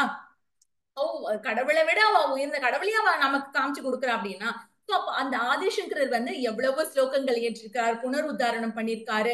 இன்ஃபேக்ட் நீங்க திருப்பதி போறீங்க, பல கஷேத்திரங்கள், ஸ்ரீரங்கம், எல்லா இடத்துலயுமே பார்த்தோம் அப்படின்னா ஆதிசங்கரர் வந்து வழி இது லிஸ்ட் அவுட் பண்ணி கொடுத்த பூஜை விதிமுறைகளை தான் இன்னி வரைக்கும் கடைபிடிக்கிறான். சோ நீங்க சொல்றீங்க சன்னியாசி ஞானிக்கு வந்து பூஜா விதிமுறைகளே தேவையில்லை, அவ எக்ஸ்பிரஸ் பண்ண வேண்டாம் பக்தினா, தென் வை அந்த மாதிரி வழிமுறைகள்லாம் ஏன் வகுத்து கொடுத்துட்டு போயிருக்கா? ஏன் வகுத்து கொடுத்துட்டு போயிருக்கா அப்படின்னா நம்ம ஃபாலோ பண்றதுக்காக, நம்ம ரிலீஜியஸ் லைஃப் இதெல்லாம் ஃபாலோ பண்ணி இது மட்டுமே வந்து என்னுடைய வாழ்க்கையோட எண்டு கிடையாது. ரிலீஜியஸ் லைஃப் வாழ்ந்துட்டு போறது is not the end of human life. இப்படி ரிச்சுவல்ஸ், பூஜை புனஸ்காரங்கள், இத மாதிரி எல்லாம் பக்தி பண்ணி பக்தி எக்ஸ்பிரஸ் பண்ணு முதல்ல. அப்புறம் பக்தி எக்ஸ்பிரஸ் பண்ண வேண்டிய உனக்கு நீ once you come to the spiritual life, Vedanta அறிவு அடைஞ்சதுக்கு அப்புறமா Krishna tells no more you want to express bhakti. நீ பக்தி எக்ஸ்பிரஸ் பண்ணி பிசிக்கலா ஏதாவது ஒண்ணு பண்ணி தான் பக்தி எக்ஸ்பிரஸ் பண்ணணும் இல்ல. ஏன்னா உனக்கு அந்த நாலேஜ் கிடைச்சிருது இல்லையே. நான் உன்னை விட்டு எப்பவுமே விலகுறது இல்லை, உன் கூடவே தான் இருக்கேன், நீ என்ன எப்பவுமே 24 hours என்ன நீ பூஜை தானே பண்ணிட்டு இருக்க. அதனால பிசிக்கலா ஒரு பூஜை பண்ணி என்னை வந்து வழிபடணும் அப்படின்ற அவசியம் கிடையாது. கிருஷ்ணர் டெல்ஸ். நான் இதெல்லாம் என் நடுவுல வந்ததுன்னா சம் மைட் ஆஸ்க் இல்லையா, இந்த இவ்வளவு சன்னியாசம் எடுத்துட்டாரு, அவெல்லாம் அந்த பீடத்துல வந்து பூஜை புனஸ்காரங்கள் வழிபாட்டு முறைகளை நமக்கு காமிச்சு இவ்வளவு ரிச்சுவல்ஸ் ஃபாலோ பண்ணணும்னு சொல்றான்னா அதை வந்து அவளுக்காக அவ பண்றது இல்ல. இந்த வந்து மக்கள்லாம் நிறைய பீடத்துக்கு வரால அவெல்லாம் வந்து பிசிக்கலா பார்க்கும்போது இவங்களும் இப்படி பண்றான், பெரிய பெரிய சுவாமிஜி எல்லாம் இந்த பூஜை எல்லாம் பண்றா, நம்மளும் வந்து சந்திரமௌலீஸ்வரர் பூஜை பண்ணணும், சுவாமிக்கு அபிஷேகம் பண்ணணும், பொட்டு வைக்கணும், குங்குமம் வைக்கணும், ஸ்லோகா சொல்லணும், இன்ஃபேக்ட் பெரியவாவே திருப்பாவே சொல்லுங்க, திருவெம்பாவே சொல்லுங்க, இந்த மாதிரி எல்லாம் நிறைய என்கரேஜ் பண்றாருன்னா இதெல்லாம் செஞ்சு செஞ்சு செஞ்சு செஞ்சு செஞ்சு one day we will come to Vedanta. அந்த அறிவை அடையும் போது we will come to he doesn't want to express that bhakti அப்படின்னு சொல்றாரு. இது ரொம்பவே ஒரு அழகான ஸ்லோகா. ஆக்சுவலா ஸ்பீக்கிங் இந்த நாலேஜ் இருக்கிற பர்சன் வந்து எதையுமே special action is not needed அப்படின்றார். சர்வதா வர்த்தமானம் அப்பி அப்படின்றாரு இந்த ஸ்லோகத்துல. அப்படின்னா அந்த ஞானி ரெகுலர் பூஜா அபிஷேகம் நித்திய நைமித்திய கர்மா பண்ணலன்னா கூட அவன் என்ன ஆல் த டைம் வர்ஷிப் பண்ணிட்டு தான் இருக்கான். அதுதான் சர்வதா. சர்வதானா எப்பவுமே, வர்த்தமானம் அப்பி என்ன பூஜை பண்ணிட்டே தான் இருக்கான் ஆல் தி 24 hours. சோ அப்ப வெளியில இருக்கிறவாளாம் என்ன நினைப்பா, பார்த்து இவ கொஞ்சம் கூட இந்த பர்சனுக்கு பக்தியே இல்ல. பட் ஞானிஸ் வேற லெவல் இல்லையா, இந்த லெவல் எல்லாம் தாண்டின வேற லெவல்ல இருக்காளே. பிகாஸ் அவர்கிட்ட இருக்கிறது என்ன, most highest refined form of bhakti. அவர்கிட்ட அந்த நாலேஜே பக்தி தான் இல்லையா. இப்ப எக்ஸ்பிரஸ் பண்ண வேண்டிய அவசியம் இல்ல, ரெகுலர் ஃபார்ம்ல வேண்டாம்.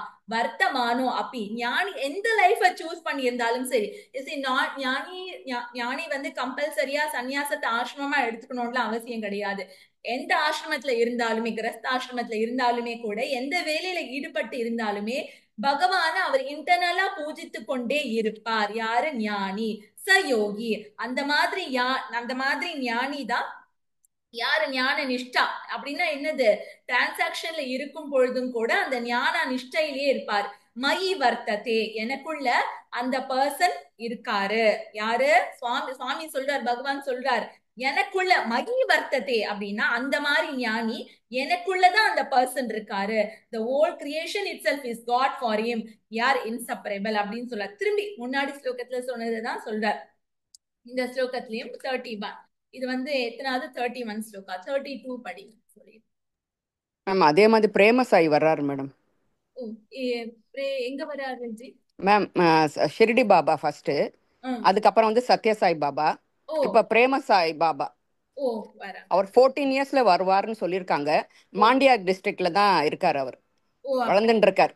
ஓ குட். சம் மைட் நோ அந்த மாதிரி வரா இருக்கா அப்படின்றது நமக்கு எல்லாம் தெரியாது. ரொம்ப இல்ல மேம், நாங்க இந்த சாய் ஃபவுண்டேஷன்ல எங்களுக்கு சொன்னா மேடம் இதெல்லாம். தேங்க்யூ நந்தினிஜி. படிங்க யாராவது. 32 சரி, நான் படிக்கட்டுமா? இது சின்னதுதான், இத சொல்லிடுறேன். படிங்க. ஆத்மௌபம்யேன சர்வத்ர சமம் பஷ்யதி யோர்ஜுன சுகம் வாயதி வா துக்கம் சயோகி பரமோ மதஹ.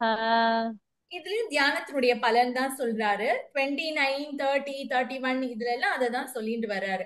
29ல என்ன சொன்னார் பார்த்தோம். 30ல 31ல என்ன சொன்னாரு அப்படின்னா, he need not want to express his bhakti because all the time he is doing bhakti only for me. see all the time என் கூட கனெக்ஷன்ல தான் இருக்கான். இப்போ பூஜை எல்லாம் ஏன் நம்ம பண்றோம்? பகவானோட கனெக்ட் பண்ணிக்கிறதுக்கு தானே நம்ம பூஜை புனஸ்காரங்கள் இத்தியாதிகள் ஆல் ரிச்சுவல்ஸ் பண்றோம். கிருஷ்ணர் என்ன சொல்றாருன்னா, ஆல் தி டைம் என் கூட கனெக்ஷன்லயே அவன் இருக்கிறதுனால பூஜைன்னு ஒண்ணு எக்ஸ்க்ளூசிவா அவன் பண்ணணும்னு அவசியம் கிடையாது. But still he will do. எதுக்காக அப்படின்னு பார்த்தோம்னா, இந்த உலகத்துல இருக்கிறவால அவெல்லாம் ஃபாலோ பண்ணணும் இல்லையா, ரிலீஜியஸ் லைஃப்ல எப்படி வாழணும்ன்றத காமிச்சு கொடுக்கணும் இல்லையா, அதுக்காக தான். சோ இப்போ இதுல தியான பலம்ல என்ன சொல்றாரு 32ல அப்படின்னா, ஹவு த மைண்ட் ஆஃப் ஞானி, ஞானியோட மைண்ட் எப்படி இருக்கும் அப்படின்னா, அந்த எவ்வளவு தூரம் அந்த ஞானியோட மைண்ட் எக்ஸ்பேண்ட் ஆகியிருக்கும் அப்படின்ற சொல்ல. how far his mind expansion will be அப்படின்னா எவ்வளவு broader mind அந்த ஞானிக்கு இருக்கும். broader mindனா என்ன அர்த்தம்? broader mindனா மூளை பெருசா இருக்குன்னு அர்த்தமா? மனசு பெருசா இருக்குன்னு அர்த்தமா? விசாலமா நிறைய நாலேஜ் இருக்கிறவருன்னு. ஓய், நிறைய நாலேஜா? விரிந்த புத்தி எல்லாத்தையும் வந்து நாரோ மைண்டடா பார்க்க கூடாது. மனசு சொல்றேனா, இங்க புத்திய சொல்றேனா, மனசு சொல்றேனா?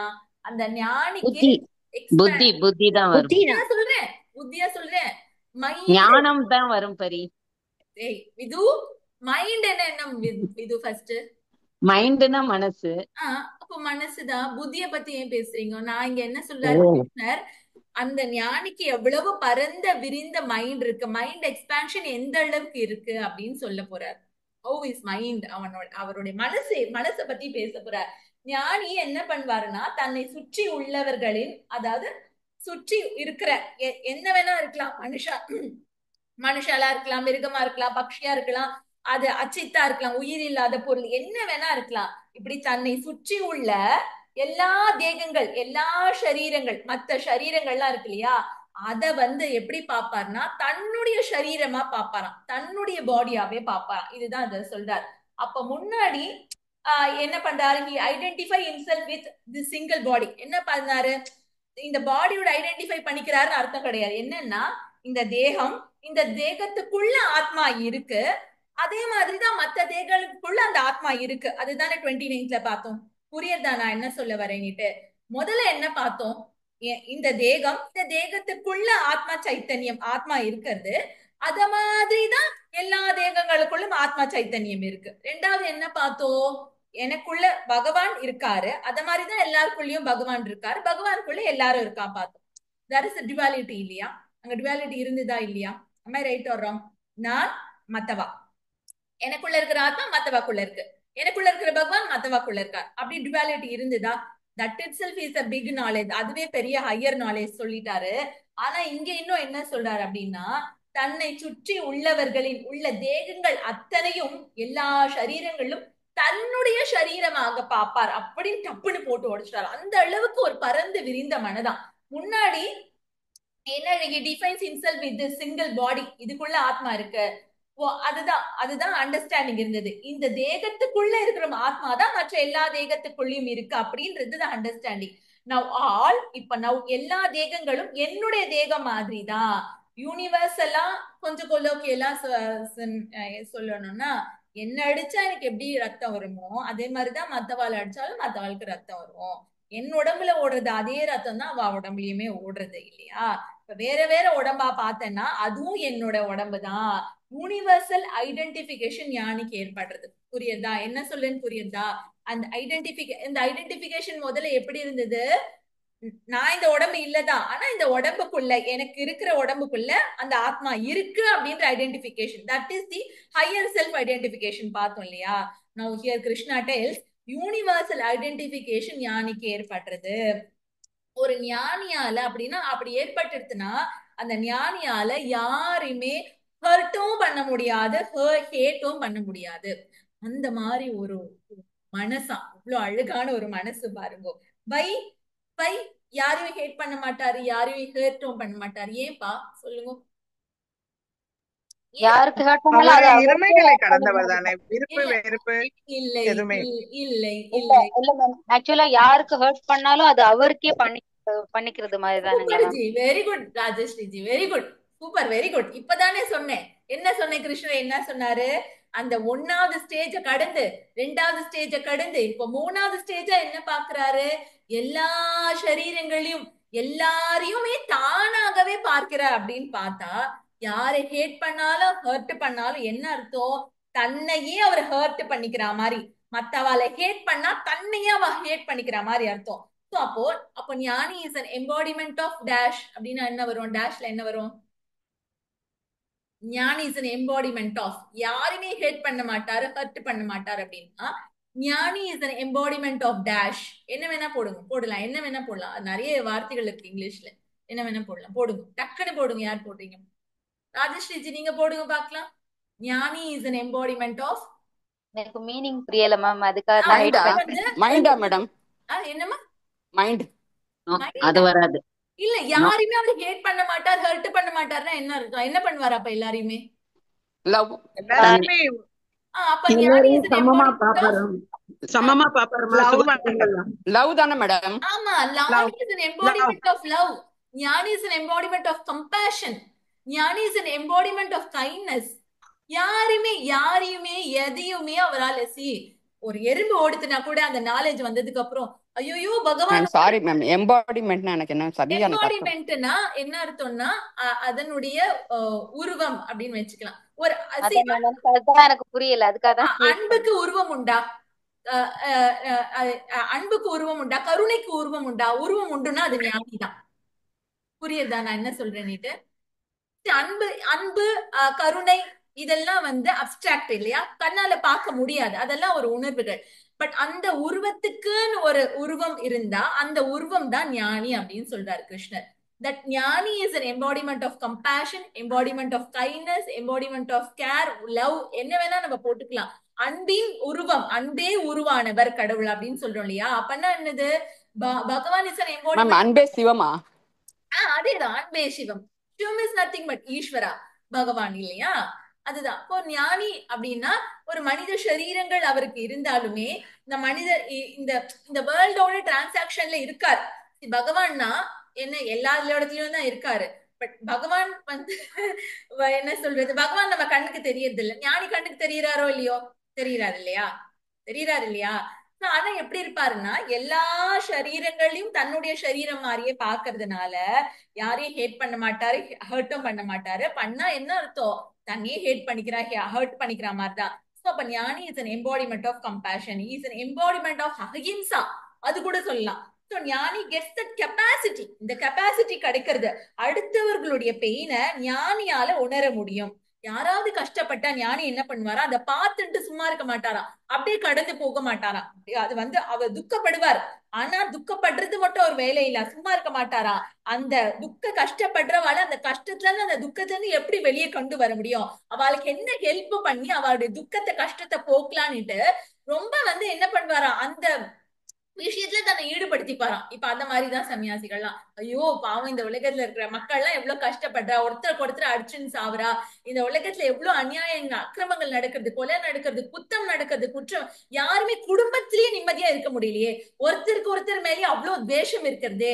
இப்படி குடும்பத்துல இருக்கிறதா சொசைட்டில இருக்கிறதா இந்த நாட்டுல இருக்கிறதா உலக அளவுல இன்னைக்கு போரா வெடிக்கிறது. இன்னைக்கு பாகிஸ்தான்ல வந்து அந்த என்ன ஊர் அது, அதுல ஒரு டூரிஸ்டா வந்தா காஷ்மீருக்கு, பஹல்காம் என்னமா பஹல்காம் ஊர் பேரு ஒரு பஹல்காம். மனுஷனால ஒரு மனுஷனை அவ்வளவு கோரமா எப்படி கொன்னவனை கூட அவ பொண்டாட்டி கண்ணு முன்னாடியே அந்த உடலை எப்படி அந்த மனுஷனால குத்தி குத்தி கிழிக்க முடிஞ்சுது, எப்படி முடிஞ்சுது? அவனுக்கு எந்த கருணை இல்லையா, அன்பு இல்லையா, அவன் மனசுல லவ் இல்லையா, அவன் அதனுடைய உருவம் தான், ஆனா அதை மறைச்சின்னு இருக்கு. அஞ்ஞானம், இந்த துவேஷம் அப்படின்ற ஒண்ணு வந்து மறைச்சின்னு இருக்கு இல்லையா. நீ வேற நான் வேற, நீ வாழ்ற வேற நான் வாழ்ற நாடு வேற, நீ பேசுற மொழி வேற நான் பேசுற மொழி. காலகாலத்துக்கு இந்தியாவுக்கும் பாகிஸ்தானுக்கும் இந்த விரோதம் இருந்துட்டு இருக்கேன், அந்த விரோதத்தை பாராட்டுறதுக்காக அதை வந்து பறைசாற்றணும் அப்படின்றதுக்காக இந்தியாவில இருந்து வந்த ஒரு டூரிஸ்ட் கப்பல அந்த ஒரு மனுஷனை கோரமா கொலை பண்ணி அவன் மனைவி முன்னாடி செத்த பொணத்தையும் குத்தி குத்தி கிழிச்சிருக்கான்னா அப்ப என்ன நினைக்கிறீங்க? இதோ நீங்க இப்ப நீங்க என்ன நினைக்கிறீங்க? இத எங்க இருக்கோம், நம்ம எங்க வாழறோம்? இந்த மனுஷாரோட தானே வாழறோம். Even though is been called a Pakistani, அவனும் மனுஷன் தானே, இந்த உலகத்துல தோன்ற மனுஷன் தானே. அப்பேற்பட்ட மனுஷாரோட தானே நம்ம வாழ்ந்துட்டு இருக்கோம். ஏன் அந்த மனுஷன் மட்டும் ஏன் அப்படி இருக்கிறான்? இவ்வளவு கோரமா ஏன் அவனால இருக்க முடியாது? உச்சு கூர்ந்து நூக்கணும். அவனுக்கு அந்த நாலேஜ், அந்த அடிப்படை அறிவு, அந்த அன்பு அப்படின்றது ஒண்ணு கொடுக்கப்படல. ஃபர்ஸ்ட் திங், அவனுக்கு அந்த அன்புன்றது ஒண்ணு கிடைக்கல. தானே அன்பை அவனாலையும் அதனாலதான் அந்த அன்பை மத்தவளுக்கு கொடுக்க முடியல. You understand? பட் ரிசீவ், அவன் அன்பை ரிசீவும் பண்ணல, ரிசீவ் பண்ணாததுனால அவனால மத்தவளுக்கு கொடுக்க முடியல. எல்லாத்தையுமே இப்ப they have been trained like this, train பண்ணிருக்கா அந்த மாதிரி தீவிரவாதிகளை இல்லையா. ட்ரெயின் பண்ணதுனால்தான் அவ்வளவு கோரமா அந்த கொலை பண்ண முடிஞ்சது இல்லையா. அப்போ ஞானி எப்படி இருப்பாருன்னா, யாராவது கஷ்டப்பட்டா பார்த்துட்டு சும்மா ஏதாவது செஞ்சு அவளை அதுல இருந்து வெளியில கொண்டு வர முயற்சி செய்வார்கள் ஞானி. அப்போ ஞானி எங்கஜி இருக்கார்? ஞானி எங்க இருக்கார்? எங்க உங்களால பார்க்க முடியும்? எங்க உங்களால ஞானிய பார்க்க முடியும்? நமக்குள்ளே பார்க்கலாம், நம்ம அம்மா கிட்ட அந்த மாதிரி பார்க்கலாம் இல்லைங்களா? ஞானி ஆகிறது கஷ்டமான விஷயமா? நம்ம அந்த நாலேஜ் வந்துட்டா இது ரொம்ப நம்மளால அப்படி ஈஸியா இருக்க முடியும். அந்த நாலேஜ் வந்து அதுதான் ராஜஸ்ரீ சொல்றேன். இப்போ நம்மளால அவ்வளவு சுலபமா அப்படி இல்ல. சோ அந்த அளவுக்கு நம்ம ஒண்ணும் கோரம் கிடையாது, அந்த மாதிரி தீவிரவாதியும் கிடையாது. கொஞ்சம் இருக்கும் மேம், பூரெல்லாம் இல்ல. நம்ம ரெண்டு எக்ஸ்ட்ரீமே கிடையாது. நம்ம தீவிரவாதியும் கிடையாது, புத்தரோ மாதிரி ஞானியோ நம்ம கிடையாது இல்லையா. நம்ம ரெண்டுத்துக்குமே நடுவுல மாட்டின்றவா இல்லையா. சோ அதனாலதான் கிருஷ்ணா வாட் இஸ் டெல்லிங், அதனாலதான் வேதாந்தா படி, உனக்கு அந்த செல்ஃப் நாலேஜ் கிடைக்கணும். அந்த ஞானத்தின் மூலமா உனக்கு தாட் ப்ராசஸிங் நடக்கும். என்ன நடக்கும்? நான் இந்த சரீரமும் மத்த என்ன சுத்தி இருக்கிற எல்லா சரீரமும் என்னுடைய சரீரம் தான்ப்பா. அதுக்கு குத்தனா எனக்கு வலிக்கிற மாதிரி எனக்கும் தான் வலிக்கும். வலின்றது இப்ப உடனே வந்துடாது, கர்மா மூலியமா வேற வழியில அந்த வலி எனக்கு திரும்பி வரும். இந்த ஜென்மத்துல நான் அனுபவிக்கலனாலோ அடுத்த ஜென்மத்துல அதே போன்ற அதை விட அதிகமான வலி எனக்கு வரும். இன்னைக்கு நான் ஒருத்தரை காயப்படுத்தினேன், மனசாலேயோ உடம்பாலேயோ சொல்லாலேயோ செயலாலேயோ நான் காயப்படுத்தினேன்னா அந்த காயம் எனக்கு ஏற்பட்ட காயம் தான் இல்லையே. நான் மத்தவாள் திட்டா எனக்கு எங்க, நான் மத்தவங்க கஷ்டப்படணும்ன்றதுக்காக தானே நான் திட்டுறேன், வலிக்கணும்ன்றதுக்காக தானே அப்படி ஒரு வார்த்தையை நான் பேசுறேன்னா அந்த வலி நீ மத்தவாளுக்கு ஏற்படுத்தின இல்லையா. அந்த வலி உனக்கு திரும்ப யார் மூலியமா கர்மா ஃபார்ம்ல உனக்கு இந்த ஜென்மத்திலயோ அடுத்த ஜென்மத்திலயோ கண்டிப்பா வரும். ஏன் வருது? ஏன்னா நீ உனக்கே தானே கொடுத்துட்ட, மத்த வாழ்க்கை கொடுக்கறது உனக்கே நீ கொடுத்துக்கிற மாதிரி தான். அதனாலதான் கிருஷ்ணன் சொல்றாரு, ஆத்மா அப்படின்ற ஒரு காமன் சப்ஸ்டன்ஸ் எல்லாருக்குள்ளயும் இருக்கிறதுனாலதான் அந்த லா ஆஃப் கர்மாவால பாஸ் ஆக முடியுது. உங்களுக்கு புரியுறதா?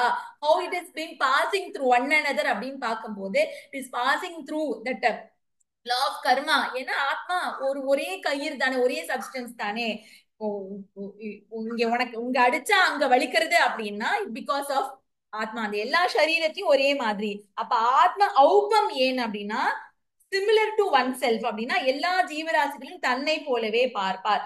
சர்வத்திர சம்மம் பஷ்யதி அப்படின்னா எல்லாரையும் ஒரே மாதிரி தான் பாப்பார், பார்க்க மாட்டார், பாவிப்பார். He treats everyone in a same manner. ஞானிக்கு பார்ஷியாலிட்டி எல்லாம் கிடையவே கிடையாது, செல்ஃபிஷ்னஸ் இருக்காது. அப்ப ஃபண்டமெண்டல் அந்த he knows the universal value, அந்த ஃபண்டமெண்டல் லா ஆஃப் தர்மா தெரியும். யாருக்காவது தெரியுமா ஃபண்டமெண்டல் லா ஆஃப் தர்மானா என்ன? What is mean by fundamental law of? இப்ப இதெல்லாம் சொன்னேன் இல்லையா, ஞானி வந்து யாரும் காயப்படுத்த மாட்டார், ஹேட் பண்ண மாட்டார், ஏன்னா மத்தவாளுக்கு கொடுக்கறது தனக்கு கொடுக்குற மாதிரி. அப்படின்னா என்ன அர்த்தம்? அவருக்கு நேச்சுரலா இந்த ஃபண்டமெண்டல் லா ஆஃப் தர்மா, இந்த நாலேஜ் வந்து அவருக்குள்ள ஃப்ளோ ஆயிட்டே இருக்கும். என்ன லா? என்ன முற்பகல் செய்யும் பிற்பகல் விளையும்வாங்களே அதுதானே? இல்ல, அது law of karma, that is okay. சி, பயந்துட்டு ஒருத்தருக்கு கெட்டது பண்ணாம இருக்கக்கூடாது, ஒருத்தருக்கு நல்லது பண்ணக்கூடாது. ஐயோ மத்தவ கெட்டாவது பண்றேன், எனக்கு கெட்டது பயத்தினால பண்ணக்கூடாது. ஒரு நல்ல விஷயத்த இப்போ நீங்க ஒருத்தருக்கு நல்லது பண்றீங்கன்னா, நல்லது பண்றேன், எனக்கு இதே மாதிரி ஒரு நல்லது இந்த மனுஷன் எனக்கு பின்னாடி பண்ணுவாரு அப்படின்னு ஒரு எதிர்பார்ப்போட பண்ணக்கூடாது. பயந்துட்டு எதிர்பார்ப்போட மனுஷருக்கு நல்லது பண்ணக்கூடாது. எந்த ஆட்டிடியூடனோட நல்லது பண்ணணும்? இயற்கையா நேச்சுரலா நம்ம மனசுல இருக்கணும் பரி, நேச்சுரலா வரணும். அது என்ன? அதுதான் லா ஆஃப் தர்மா. என்னது? எனக்கு மத்தவங்க என்னெல்லாம் தப்பு பண்ணக்கூடாது, கெடுதல்லாம் பண்ணக்கூடாது நான் நினைக்கிறேனோ அதையே மத்தவாளுக்கு நான் பண்ணக்கூடாது. எனக்கு மத்தவா என்ன நல்லது பண்ணணும் நான் நினைக்கிறேனோ அப்போ அதையே நான் மத்தவாளுக்கு பண்ணணும் இல்லையா? பிகாஸ் எல்லா சரீரமும் ஒரே சரீரம் தானே, எல்லாமே எனக்கு பேக் திரும்பி தானே வருது. நான் சொல்றது புரியுறதா உங்களுக்கு? லா ஆஃப் தர்மானா என்னது? நான் மத்தவங்க எனக்கு என்ன கெட்டது பண்ணக்கூடாதுன்னு நினைக்கிறோம்னா அந்த கெட்டதை நான் மத்தவங்களுக்கு பண்ணக்கூடாது. எனக்கு மத்தவங்க என்ன நல்லது பண்ணணும்னு நினைக்கிறோம்னா அதே நல்லதை நான் மத்தவாளுக்கு பண்ணணும். ஏன்னா மத்தவாளும் நானும் ஒண்ணுதான், ஒரே சரீரம் தானே. இப்ப அந்த ஞானி ஒன்னே தானே எல்லாத்தையும் பாக்குறாரு. Everything comes back to me. What goes around comes around இல்லையா? நம்ம என்ன கொடுக்குறோமோ அதுதான் நமக்கு திரும்பி வரும். அதை நீங்க புரிஞ்சுக்கணும் அப்படின்னா டூரிஸ்ட் ஃபேமிலி போய் படம் பாருங்க, அது அப்புறமா சொல்றேன். அது கதை எல்லாரும் கண்டிப்பா பார்க்க வேண்டிய படம். வாட் இட் டெல்ஸ்னா what goes around that comes around. நம்ம என்ன கொடுக்குறோமோ அதுதான் நமக்கு திரும்பி வரும். ஏன்னா நீ கொடுக்கறது யாரு? உனக்கே தான் கொடுக்குற. சரீரம் தான் வேற வேற மாதிரி வேற வேற ஃபார்ம்ல தெரியுது. கண்ணுக்கு பாக்குறதுக்கு டிஃப்ரெண்டா தெரியுது, எண்ணிலிருந்து வேறுபட்டதாக தெரியுது. எப்போ எனக்கு அந்த நாலேஜ் இல்ல, ஒரு சாமானிய மனுஷனுக்கு தெரியாது. நாலேஜுக்கு அப்புறமா பாக்குறவ அத்தனை பேரும் உங்களிலிருந்து வேறுபட்டவர்களாக தெரிய மாட்டார்கள்.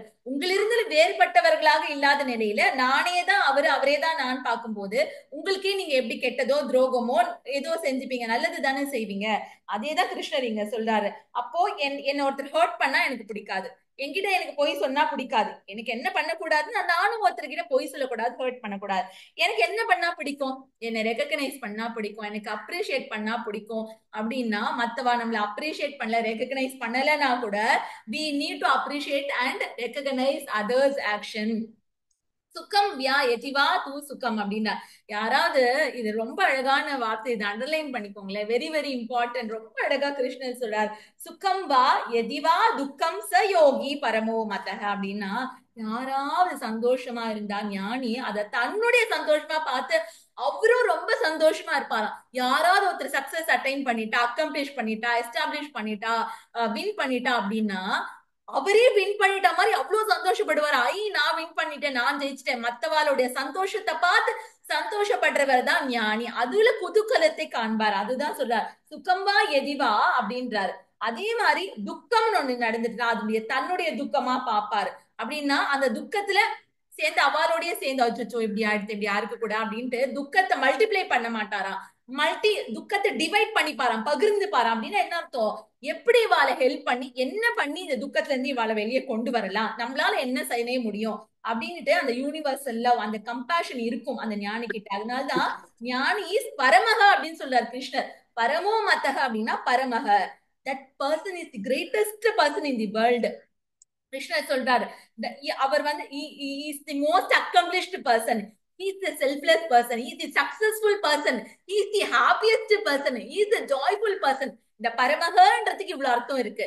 கிரேட்டஸ்ட் பர்சன்னா அப்படின்னா அவருன்னா பெரிய ஆளாஜி. அப்படின்னா பெரிய ஆள்னா மனசுனால ரொம்ப பெரியவர், மனசு விஸ்தாரமா அவ்வளவு எக்ஸ்பேண்டா இருக்க. யார பார்த்தாலுமே அவங்களுக்கு அறிஞ்சவா தெரிஞ்சவா, ஃப்ரெண்டு, ரிலேட்டிவ், பக்கத்து வீட்டுக்காரா, ஒரே தெரு அப்படி இல்லாம உங்க தெருவுல வேற யாராவது பார்க்காத முகம் வந்தா கூட, ஐயோ யாரு நீ இந்த தெருவுக்கு புதுசா வந்திருக்க, கிளம்பி வெளியே போயா, உன்னை பாக்கிறதுக்கு யாராவது திருட வந்த மாதிரி இருக்கும் அப்படின்னு தெரிச்சு அனுப்புறது கிடையாது.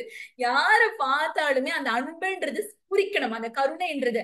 அதுக்காக ஜி என்ன ஜி பண்றது, எல்லாரும் வீட்டுக்குள்ள கூப்பிட்டுக்க சொல்றீங்களா, எல்லார்கிட்டயும் வளவலன்னு பேச சொல்றீங்கன்னா, இல்ல ஒரு ஸ்மைல் என்ன ஏது அப்படி ஒரு அதனாலதான் அந்த படத்தை போய் பாருங்க அப்படின்ற டூரிஸ்ட் ஃபேமிலி. அதுல வந்து Sasikumar G will be like ஒரு அந்த வேதாந்தாலாம் எல்லாம் படிச்சது இல்ல, பட் ஹி பிஹேவ்ஸ் லைக் அந்த எம்பாடிமெண்ட் ஆஃப் லவ் கம்பேஷன். அந்த மாதிரி ஒரு ஆளை நீங்க பாக்கலாம் அந்த படத்துல பாத்தீங்கன்னா.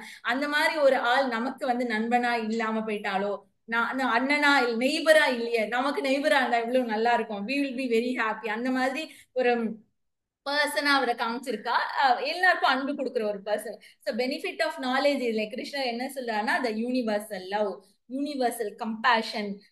அந்த மாதிரி அந்த ஞானிக்கு மைண்ட் அவ்வளவு எக்ஸ்பேண்டடா இருக்குமா. அப்படின்னா என்ன அர்த்தம், தன்னை வந்து ஆல் லிவிங், அதாவது ஆல் லிவிங், எப்படின்னா all living piece belong to him, all beings in fact அச்சித்து கூட பிலாங்ஸ் டு ஹிம்.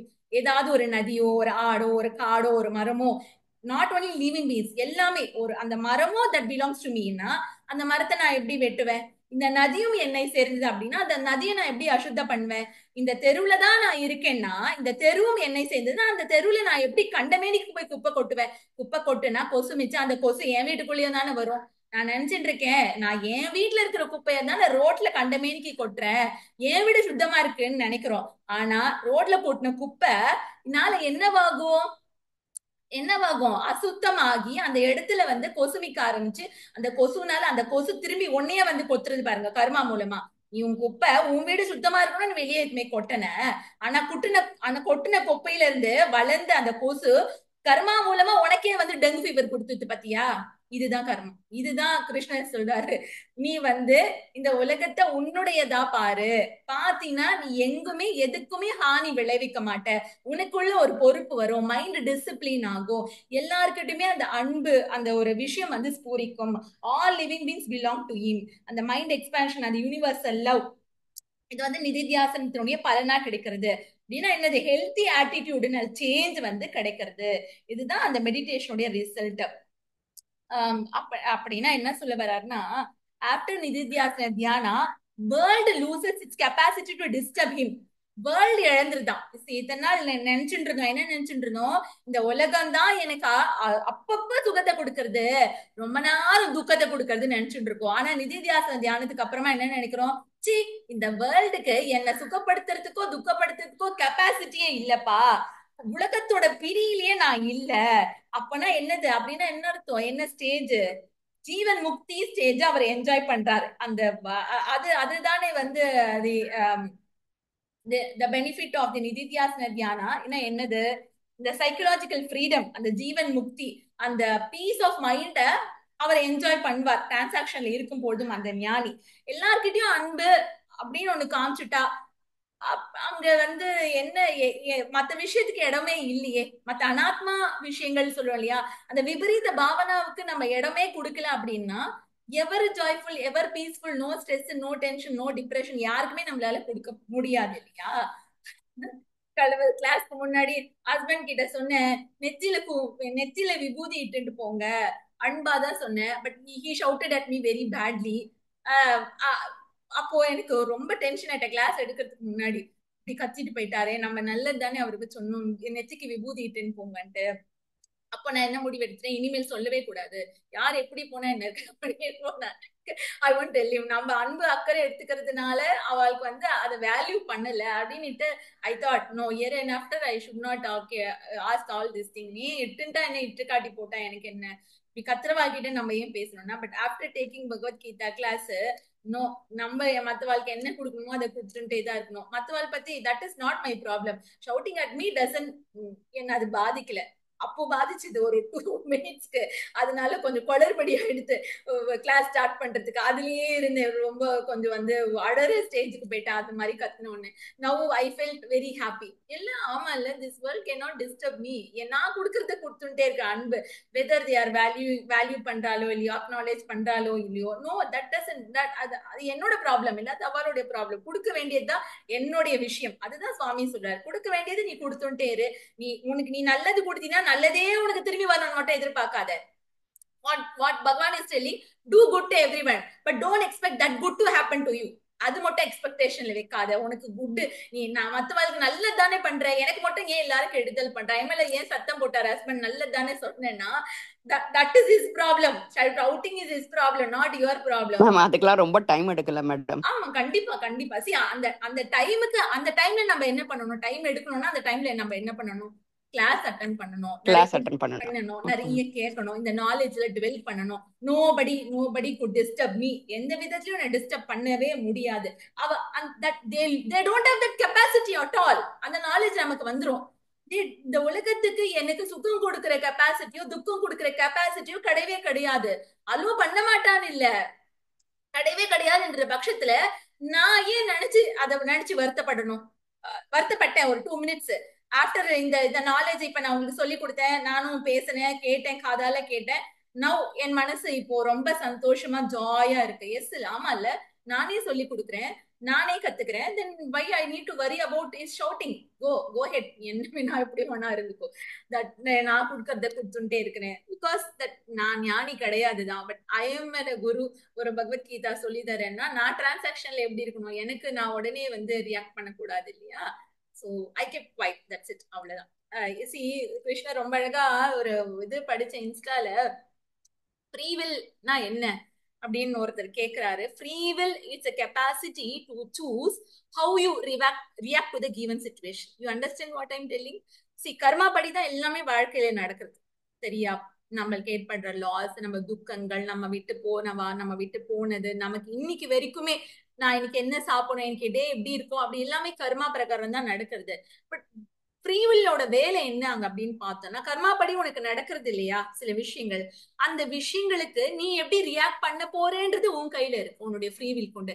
வெதர் நீ ஆங்கர் காமிக்க போறியா, இல்ல பீஸ் ஆஃப் மைண்ட், நீ பேஷண்டா இருக்க போறியா, அந்த இடத்துல பொறுமையா இருக்க போறியா, அப்படின்றது உன் கையில இருக்கு. How we are going to react, அது உன்னுடைய ஃப்ரீவில்ல கொண்டு, உன்னுடைய ஃப்ரீவில் அதுக்குதான் நீ யூஸ் பண்ணிக்கோ நான் கொடுத்திருக்கேன். எல்லாமே கர்மாப்படி தான் நடக்கிறது, there is no doubt. But அந்த கர்மாப்படி நடக்கிற நிகழ்வுகளுக்கு நீ எப்படி ரியாக்ட் பண்ண போறேன்றது உன் கையில இருக்கு, அதுக்குதான் ஃப்ரீவில் கொடுத்திருக்கேன். கிருஷ்ணர் என்ன சொல்றாரு அப்படின்னா, என்ன சொல்வேனா, நான் மறந்து போயிட்டேன் அந்த வார்த்தை. இன்ஸ்டிங்டிவா ரியாக்ட் பண்ணாது, அப்ப டக்கு டக்கு டக்கு டக்குன்னு உடனே அதை காமிச்சு விடணும். அது சந்தோஷமா இருந்தாலுமே, துக்கமா இருந்தாலுமே, கோபமா இருந்தாலுமே, வெறுப்பா இருந்தாலுமே, பதட்டம், பயம், இதெல்லாம் உடனே காமிச்சுக்காது. இந்த நாலேஜ் மூலமா உனக்கு அந்த மனசுல அந்த பொறுமை வரணும், அந்த நிதானம், சாத்வீக குணம் வரணும், எல்லாத்தையும் அக்செப்ட் பண்ணிக்கிற அந்த பொறுமை. என்ன நடக்கணும் நடக்கட்டும், பரவாயில்ல, நான் பாத்துக்கிறேன். I have that capacity, free will to how I should react to the situation, given situation. அதுக்குதான் free will கொடுத்திருக்கேன் பகவான் சொல்றார். எவ்வளவு பேர் நம்ம free will சுய இச்சை நிறைய கிளாஸ்ல பேசியிருக்கோம் இல்லையா? சுய இச்சை இதுதான். நான் எப்படி மனுஷா கிட்ட நான் எப்படி ரியாக்ட் பண்ண போறேன், இந்த சிச்சுவேஷனை நான் எப்படி சமாளிக்க போறேன் அப்படின்றது நான் உனக்கு கொடுத்திருக்கேன் இல்லையா? டிஸ்கிரிமினேட்டிங் பவர் கொடுத்திருக்கேன், பகுத்தறிவு கொடுத்திருக்கேன் இல்லையா? அது மட்டும் இல்லாம பேக்கப்ல நான் இருக்கேன், என்ன மறந்துடாது, அது ஞாபகம் வச்சுக்கோ நல்லா. நான் உன்னை பேக்கப்ல இல்லப்பா, தோல் மேலே தூக்கி வச்சுட்டு இருக்கேன்ப்பா. கிருஷ்ணர் நமக்கு அந்த வாக்குறுதி கொடுக்குறார். சோ இதுதான் the universal love, that compassion தான் நிதித்தியாசன தியானத்துடைய பலன். ஜி நந்தினி ஜி கேட்டீங்க, ரொம்ப நாள் ஆகும் இல்ல ஜி? கண்டிப்பா ஆகும். அதுக்காக தான் இந்த நாலேஜ் நம்ம இன்டெலெக்ட் புத்தியில வந்துருது, எல்லாமே தெரியுது மேம். அப்பப்ப வருது, ஆனா ஒரு சிலத்துல நம்ம அந்த மாதிரி ரியாக்ட் பண்ண முடியல. இல்ல, அதுக்குதான் ஜி நிதித்தியாசன தியானம் பிராக்டிஸ், அதுக்குதான் நிதித்தியாசனம். Vedantic meditation is very very important for that. அந்த நாலேஜ் மனசுல சேச்சுரேட் ஆகணும், அதாவது லயிச்சு அது ஊறணும் அந்த மனசுல. டைம் எடுக்கும் மேடம். இல்ல கண்டிப்பா டைம் எடுக்கும், ஆனா விட்டுடக்கூடாது, விட்டுடக்கூடாது. ஆனா இதெல்லாம் நல்லா இருக்கு. ஆனா ரொம்ப தப்பாவே நம்மள இது பண்றாரு அப்படின்றப்ப அவர் எப்படி ஜி நம்மளால எதுவுமே சொல்லாம அவர் பாட்டுக்கு அவர் பேசிட்டு இருக்க நம்ம எப்படி வெளியே வர முடியும் ஜி? புரியல, என்ன சொல்றீங்க? இப்போ ஒரு இடத்துல தப்பு நடக்குதுன்னு நமக்கு தெரியுது, அந்த தப்பான பர்சன் நம்மள ஏதாவது சொல்றாருன்றது நமக்கு புரியுது. அந்த இடத்துல அந்த தப்பான பர்சன் ஏதாவது சொல்லிட்டு போட்டோம், அத நான் ரியாக்ட் பண்ணாம எப்படி வர்றது? நீங்க ஏன் அவருக்கு தப்பான பர்சனுக்கு ரியாக்ட் பண்ண வேண்டாம். தப்பா என்ன நடக்கிறதோ அதை சரி பண்ணலாம் அந்த இடத்துல. அந்த இடத்துல நான் ரியாக்ட் பண்ண வேண்டியிருக்கு, நான் கோவப்பட வேண்டி இருக்கே. சி கோவமே படக்கூடாதுன்னா சுவாமி இங்க சொல்லல. அது வந்து அந்த இடத்துல நீங்க கோவப்பட்டு ஆகணும் அப்படின்னா லெஜிட்டிமேட்டா இருக்கலாம் அந்த கோபம் வந்து. புரிஞ்சுதா? என்ன என்ன சொல்றேன்னா கோவப்பட வேண்டிய விஷயத்துக்கு நம்ம கோவப்பட்டுதான் ஆகணும். பசங்க கிட்ட எல்லாம் கோவப்படலன்னா என்ன விஷயம்? மேம் அவங்க கிட்ட இதுக்கு வந்து அவங்க கிட்ட கொஞ்சம் புரியுற மாதிரி சொல்லி பார்க்கணும். இல்ல ஸ்ரீதேவிஜி, அந்த கோபம் உங்களை பாதிக்க கூடாது. கோவப்படுங்க, கண்டிப்பா பாதிக்குது ஜி. இப்ப அவங்க தப்பு பண்றாங்க, ஒருத்தர் வந்து தப்பு பண்றாங்கன்னு தெரியுது, அவங்ககிட்ட நம்ம கோவப்பட்டாலுமே நெக்ஸ்ட் வந்து அந்த பாதிப்பு எனக்குள்ளேயே தான் இருக்குன்னு தவிர அந்த அந்த அந்த ஃபீல் வந்து எனக்கு ரொம்ப பேடா ஃபீல் ஆகுது தவிர அவங்க அத பத்தி உணர்ந்தாங்கன்னா கூட எனக்கு தெரியாது, இன்ன வரைக்கும் தெரியாது. பட் அந்த அந்த ஒரு சின்ன கிருஷ்ணருக்கு சமர்ப்பணம் பண்ணிடுது. இல்ல இருங்க.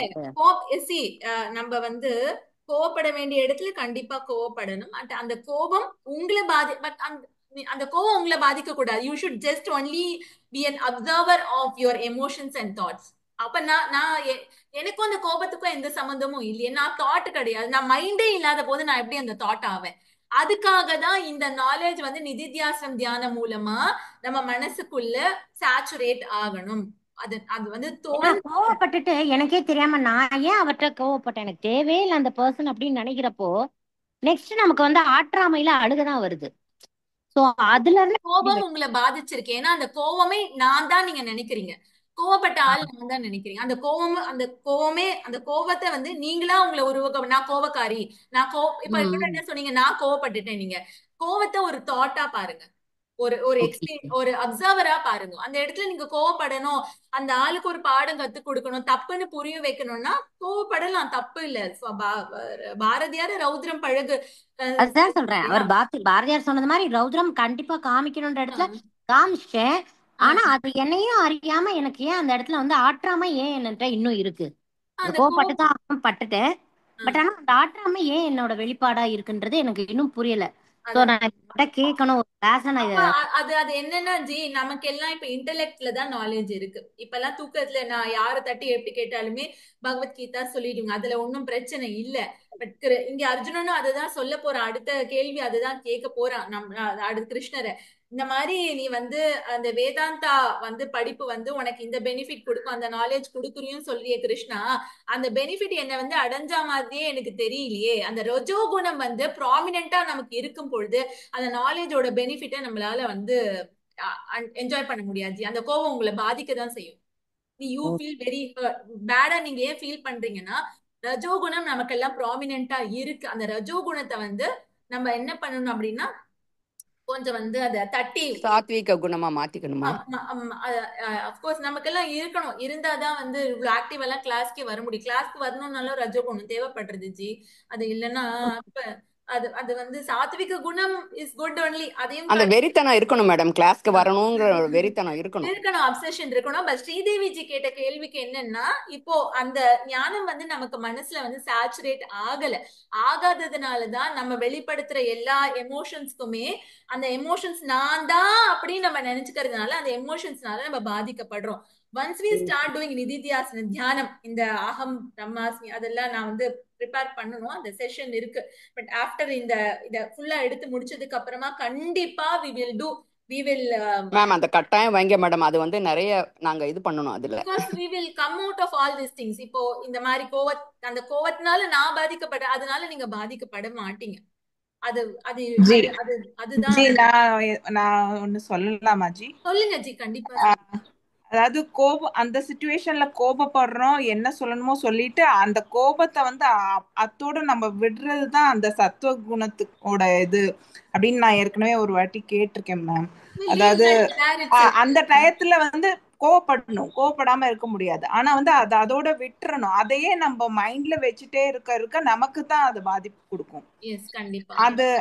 அதுதான் நம்மள பாதிக்குது.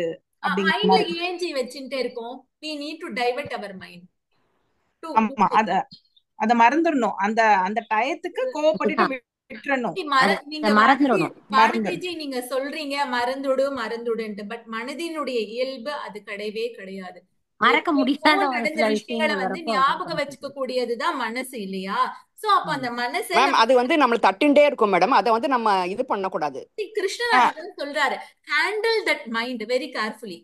அதான் மேம், அது மனசு வந்து நமக்கு வந்து அலைப்பாயும், அது வந்து தட்டின்டே தான் இருக்கும் நமக்கு. அதுவும் அந்த நமக்கு தவறானது வந்து நிறைய வந்துட்டே இருக்கும் அந்த தாட்ஸ். அதுக்குதான் நிதித்தியாசனம். நல்லது வேணா வராது மேடம், தவறானது வந்துட்டே தான் இருக்கும். இப்ப இது எனக்கு இப்படி பண்ணிட்டாளேன்ட்டு வரும். ஆனா அதெல்லாம் நமக்கு தட்டு விட்டுட்டு கரெக்டான இல்ல. விஷயம். ஆமா, அதுலயே டுவெல் ஆயிட்டே இருக்கும்போது அந்த பாதிப்பு நம்மளதான் பாதிக்குமே தவிர டுவெல் ஆகாம அந்த மனசு இருக்கணும்னா அந்த இப்போ ஒரு குழந்தை கையில இப்போ வந்து ஒரு விளையாட்டு சாமான குடுக்குறோம், அது ரொம்ப நேரம் வச்சு விளையாடிட்டு இருக்கு. அது கையில இருந்து வாங்கணும்னா இன்னொன்னு அது டைவர்ட் பண்ணணும் இன்னொரு விஷயத்துக்கு. ஆமா, அப்ப அந்த குழந்தை மாதிரிதான் மனசு. அப்ப மனசை டைவர்ட் பண்ணணும் அப்படின்னா நல்ல விஷயத்தை நோக்கி நம்ம டைவர்ட் பண்ணணும். நம்ம நிறைய கிளாஸ் அட்டெண்ட் பண்ணணும் மேடம். இல்ல, நிறைய நல்ல விஷயங்கள், தெய்வத்தின் குரல் படிக்கலாம், பாட்டு பாடலாம். அதான் மேம், நீங்க தான் அனுஷம் வைக்கிறேன், வேல்மாறல் இருக்கு, பகவத்கீதா இருக்கு. இதை விட நமக்கு என்ன மேடம் வேணும்? கிருஷ்ணர் நமக்கு பார்த்து பார்த்து கொடுக்குறாரு. பக்தியில உங்களை நம்ம ஈடுபடுத்தணும். பக்தி நம்ம ஒரு நல்ல ஒரு மேம். ஆனா இதுல ஈடுபட்டதுனால அதை நினைக்கிறதுக்கு டைமே இல்லையே இப்போ. ஆமா கண்டிப்பா. பக்தியில நம்ம எனி ஃபார்ம் ஆஃப் பக்தி என்ன, உங்களுக்கு வந்து சுவாமிக்கு பூ மாலை கட்ட நீங்க அதுக்கு நேரம் டைம் ஸ்பெண்ட் பண்ணுங்க. ஸ்லோகா கத்துக்கிறீங்களா, பாட்டு கத்துக்கிறீங்களா, பகவத்கீதா கேட்டு நோட்ஸ் எடுக்கிறீங்களா, இல்ல கோவிலுக்கு போறீங்களா, அந்த மாதிரி எல்லாம் உங்க மனசு சரி இல்ல டிசிப்ளின்டா இல்லன்னு தோணுச்சுன்னா discipline and regulate your mind through பக்தி. பக்தி மூலமா அழகா இதுல இருந்து நீங்க வெளியே வரலாம். பட் நம்ம நிறைய என்கேஜ் பண்ணிக்கணும். அப்போதைக்கு நீங்க வெளியே வரலாம். பட் எப்பவுமே நீங்க வந்து அந்த ஜாய்ஃபுல்னஸ்ல இருக்கணும் அப்படின்னா knowledge is very very important. அந்த நாலேஜ் சேச்சுரேட் ஆகணும்னா நிதித்தியாசன தியானம் இஸ் வெரி வெரி இம்பார்ட்டன்ட். நான் எப்போ கோவப்பட்டா உடனே மைண்ட் வந்து இயல்பு நிலைக்கு வந்துடணும்னா உங்களுக்கு அந்த ஞான நிஷ்டா இருக்கணும். அந்த ஞானத்திலேயே உங்க மைண்ட் எப்பவுமே டிரான்சாக்ஷன்லயும் டுவெல் ஆகிட்டே இருக்கணும். Nobody good disturb me. எந்த எமோஷன்ஸ் எந்த தாட் என்ன டிஸ்டர்ப் பண்ண முடியாது. ஏன்னா இந்த உடம்பு இல்ல, மைண்ட் இல்ல, நான் எதுவுமே இல்ல. நான் வந்து ஆத்மஸ்வரூபம், சைத்தன்யம். நான் வந்து அன்பினுடைய இருப்பிடம், ஆமா, பிராக்டிஸ் பண்ணாதான் வரும். சரியா? கண்டிப்பா ஜி. இனிமே நான் அதை வந்து தியானத்தை நான் பிராக்டிஸ் கொஞ்சம் பண்ணிட்டே தான் இருக்கேன். ஆனா நம்ம வைக்க போறோம் தியானம் அப்படின்றது வந்து அப்படி அவ்வளவு சுலபமா வரமாட்டேங்குது.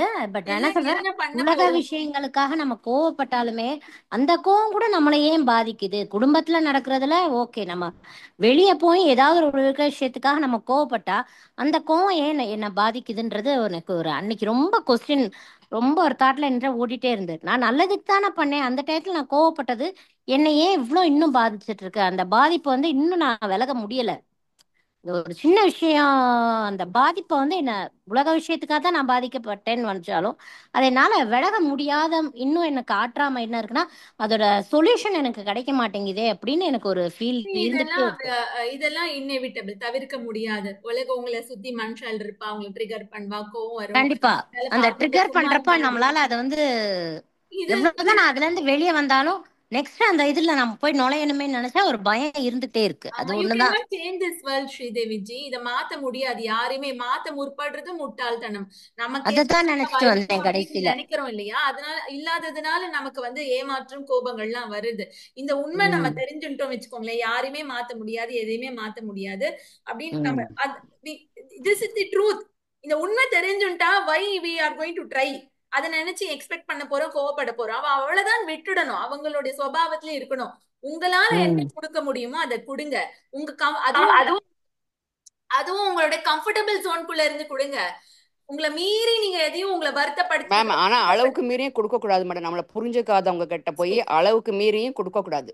Not everybody deserves your kindness. புரியுதா நான் என்ன சொல்றேன்னுட்டு? நான் கைண்டா இருக்கணும், எம்பாடிமெண்ட் ஆஃப் கைண்ட்னஸோட இருக்கணும். ஜி சொல்லிட்டாங்க, ஞானியோட அந்த வேதாந்தா ஸ்டூடெண்ட் அப்படிதான் இருக்கணும்னுட்டா எல்லார்கிட்டயுமே போய் நம்ம ஈஷிக்கணும்ன்றதே சொல்ல வரல. நீங்க எந்த அளவுல எந்த பவுண்டரி லைன் ஒரு பவுண்டரி லைன் இருக்கணும் மேடம். நமக்கு ஒரு லிமிடேஷன்ஸ் இருக்கணும். இல்ல இருந்துட்டு அந்த கம்ஃபர்டபிள் ஜோன்ல இருந்து உங்களால என்ன கொடுக்க முடியுமோ கண்டிப்பா கொடுங்க. உங்களை நீங்க வருத்தப்படுத்திக்கிட்டு காயப்படுத்திக்கிட்டு நீங்க கொடுக்கணும்ன்ற அவசியமே கிடையாது. புரியலையா, பிடிக்கலையா விட்டுடும். கோ சைலண்ட். அவ்வளவுதான். மௌனமா எல்லா இடத்துலயுமே. அவ்வளவுதான். உங்களுக்கு ஓகே என்ன நடக்கணும் கிடைக்கணும் இருக்கோ அதுதானே கிடைக்கும். நம்ம என்னதான் கண்டிப்பா போதுனாலும் மத்தவங்களுடைய நல்லதுக்காக தான் நீங்க மேம் செய்யணும். இப்ப நீங்க சொல்றீங்க மௌனமா இருன்ற, மௌனமே அவங்க சம்மதம்னு எடுத்துக்கிறாங்களே. அதுதான் ஜி எனக்கு பிரச்சனையாச்சு. நான் வந்து That is சரின்னு their problem. சிரிச்சுக்கிட்டே See, இருந்ததை வந்து அவங்க அதை மேம் தப்பா இரு யூஸ் பண்ணவும் ஸ்ரீதேவி எனக்கு இரு ரொம்ப மேம், கோவம் வந்து என்ன சொல்லட்டும் விட்டுட்டேன். மேம் சொல்லட்டும். இப்போ யாருக்கு என்ன நடக்கணுமோ அது நடந்துதான் ஆகும் ஜி. நீங்க நல்லதும் செய்யறது இல்ல கெட்டதும் செய்யறது இல்ல. அது உங்க பிள்ளையா இருந்தாலும் உங்க ஹஸ்பண்டா இருந்தாலும் ஒண்ணு நினைச்சுக்கோங்க, உங்களால அவங்களுக்கு எந்த நல்லதும் செய்ய முடியாது கெட்டதும் செய்ய முடியாது. அது புரிஞ்சுக்கோங்க. அப்படின்ற இல்ல பட்சத்துல ஜி, நான் உங்களுக்கு கோவம் ஃபேமிலிக்குள்ளேயே வருது. வரல. நான் என்னோட ஃபேமிலி இதுலயே சொல்லல. இல்ல நான் ஃபேமிலி வெளியவும் நான் ஒரு நடக்கிறத சொல்றேன். எக்ஸாம்பிளுக்காக சொல்றேன் ஜி. ஃபேமிலியே ஓகே இல்லாத பட்சத்துல அப்ப மத்தவங்கள பத்தி இன்னும் ஏன் உங்களுக்கு கவலை? நான் மத்தவங்க ஓகே நல்லதுதான் பண்ண அவங்க அதை புரிஞ்சுக்கல கோவம் வருது இல்லையா? ஒண்ணு ஆமா ஜி. ஃபர்ஸ்ட் விஷயம் நீங்க என்ன புரிஞ்சுக்கணும்னா யாரையுமே மாத்த முடியாது. ரெண்டாவது விஷயம் நீங்க வந்து இன்னொருத்தருக்கு நல்லதும் செய்ய முடியாது கெட்டதும் செய்ய முடியாது. அவங்க உங்க பிராராத்தப்படி அவங்க வாழ்க்கையில என்ன நடக்குமோ அது நடந்துதான் ஆகும். பட் ஸ்டில் நீங்க give your best good things நீங்க பண்ணிட்டே இருங்க. அதுக்காக நல்லது பண்ணாதீங்கன்னு சொல்ல வரல. உங்க உங்க சைட்ல இருந்து நீங்க நல்லது பண்ணிட்டே இருங்க, நல்லது நினைச்சுட்டே இருங்க, நல்லது சொல்லிட்டே இருங்க. மத்தவங்க அதை எப்படி பாக்குறாங்க எப்படி எடுத்துக்கிறாங்க எப்படி நினைக்கிறாங்கன்றது உங்க ப்ராப்ளம் கிடையாது. That is there problem. நல்லது நடக்குதா நடக்காதா அப்படின்றது உங்க ப்ராப்ளம். நடக்கும் நடக்காமையும் போகலாம். புரிஞ்சுதா? பட் என்ன விளைவுன்றதை விட்டுடுங்க. நல்லது மட்டும் பெஸ்ட் மட்டும் கொடுத்துட்டே இருங்க. எப்ப பார் அது மட்டும் கொடு. நல்லது நடக்குதோ இல்லையோ அது தட் டிபெண்ட்ஸ் அப்பான் த பிராரப்தம். ஜி என் குழந்தைக்கு நான் நல்லதா சும்மா ஒரு எக்ஸாம்பிளுக்காக சொல்றேன். உங்க வீட்டு குழந்தையும் என் வீட்டு குழந்தையும் நான் சொல்லல. ஒரு அம்மாவா ஒரு குழந்தைக்கு நீங்க நல்லதுதான் சொல்லுவீங்க. அந்த குழந்தை அந்த நல்லது கேட்கல. அப்போ அந்த இடத்துல அம்மாவுக்கு கோபம் வர்றது, சண்டை வர்றது, ஒரு ஒரு ஒரு ஒரு ஸ்பேஸ் உண்டாகுது அப்படின்னா நீங்க அதுல உண்டாகுறீங்கன்னா தேவையில்லைன்ற அந்த குழந்தைக்கு நீங்க ஆஸ் யூஷுவல் எப்பவுமே நல்லது சொல்லிட்டே இருங்க, கத்து கொடுத்துட்டே கொடுங்க. பட் அந்த குழந்தைக்கு எது நடக்கணுமோ அதுதான் நடக்கும் பிராராப்தத்தை படி. Hopefully we hope for good things to happen for that child. Pray பண்ணிக்கலாம், அதுல ஒன்றும் தப்பு கிடையாது. பட் நான் நல்லது பண்ணாதான் என் குழந்தைக்கு நல்லது நடக்கும், நான் நல்லது அதுக்கு செய்யலன்னா அது எதிர்காலம் கெட்டு போயிடுமோ அப்படின்னு நினைச்சுடாதீங்க எப்பவுமே. அது அந்த குழந்தைன்றது உங்க ஸ்பௌஸா இருக்கலாம், உங்க ஃப்ரெண்டா இருக்கலாம், உங்க ரிலேட்டிவா இருக்கலாம், உங்க தெரிஞ்சவா தெரியாதவா யாரா வேணா இருக்கலாம்.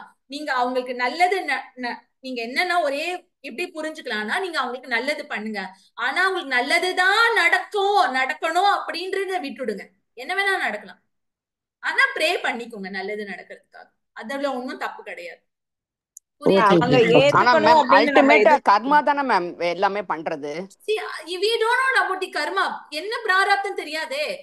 இப்ப நான் நினைக்கிறேன் என் குழந்தை வந்து ஸ்பிரிச்சுவல் லைன்ல நல்லா வரணும் சித்து அப்படின்னு நினைக்கிறேன். அதுக்காக நான் என்ன பண்றேன், அவனுக்கு எல்லா ஸ்லோகம் சொல்லி கொடுப்பேன், பாட்டு சொல்லி கொடுத்தேன், வந்து அப்புறம் அவன் கண்ணு முன்னாடியே தான் கிளாஸ் எடுப்பேன், அவன் நல்லது கெட்டது எல்லா விஷயங்களும் சொல்லுவேன். பட் எனக்கு தெரியாதே அவன் ஸ்பிரிச்சுவல் லைஃப்குள்ள வருவானா இந்த மாதிரி இதெல்லாம் எனக்கு தெரியாது. பட் ஒரு அம்மாவா என்னுடைய டியூட்டி நான் கொடுக்கறத கொடுத்துட்டே தான் இருப்பேன். அவன் என்னவாக போறான், ரிலீஜியஸ் லைஃப்குள்ள வருவானா, ஸ்பிரிச்சுவல் லைஃப் போவானா, இல்ல அவன் வந்து ஒரு இன்ஜினியரா ஏதோ ஒரு பிஸியான ஒரு பிசினஸ் மேனா ஒரு அனாத்மா வாழ்க்கையை வாழ்ந்துட்டு போறானா எனக்கு தெரியாது. அவனுடைய பிராரப்தம் எனக்கு தெரியாது. But still I will do good things for my child. புரியுதா நான் என்ன சொல்ல? எனக்கு தெரியாதே அது அவன் வந்தாலும் வரலாம் வராட்டினாலும் போலாம். அதுக்காக அந்த எக்ஸ்பெக்ட் ஆனா அதனால நம்ம அஃபெக்டும் ஆகக்கூடாது இல்ல மேடம். வந்தா நல்லது நல்லது, வரலன்னாலும் நம்ம அஃபெக்ட் ஆகக்கூடாது. நம்ம பண்றத பண்ணிட்டே இருக்கணும். ஆமா. நம்ம குழந்தைக்கு நம்ம கல்யாணம் பண்ணி வைக்கிறோம், நல்ல பொண்ணா பார்த்து நல்ல பிள்ளையா பார்த்து நல்ல திருமண வாழ்க்கையா அமையணும்ட்டு. பட் அந்த மாதிரி அமையாம போச்சுன்னா அதுக்கு நம்ம காரணம் கிடையாது. இட் இஸ் தேர் பிராரப்தம்.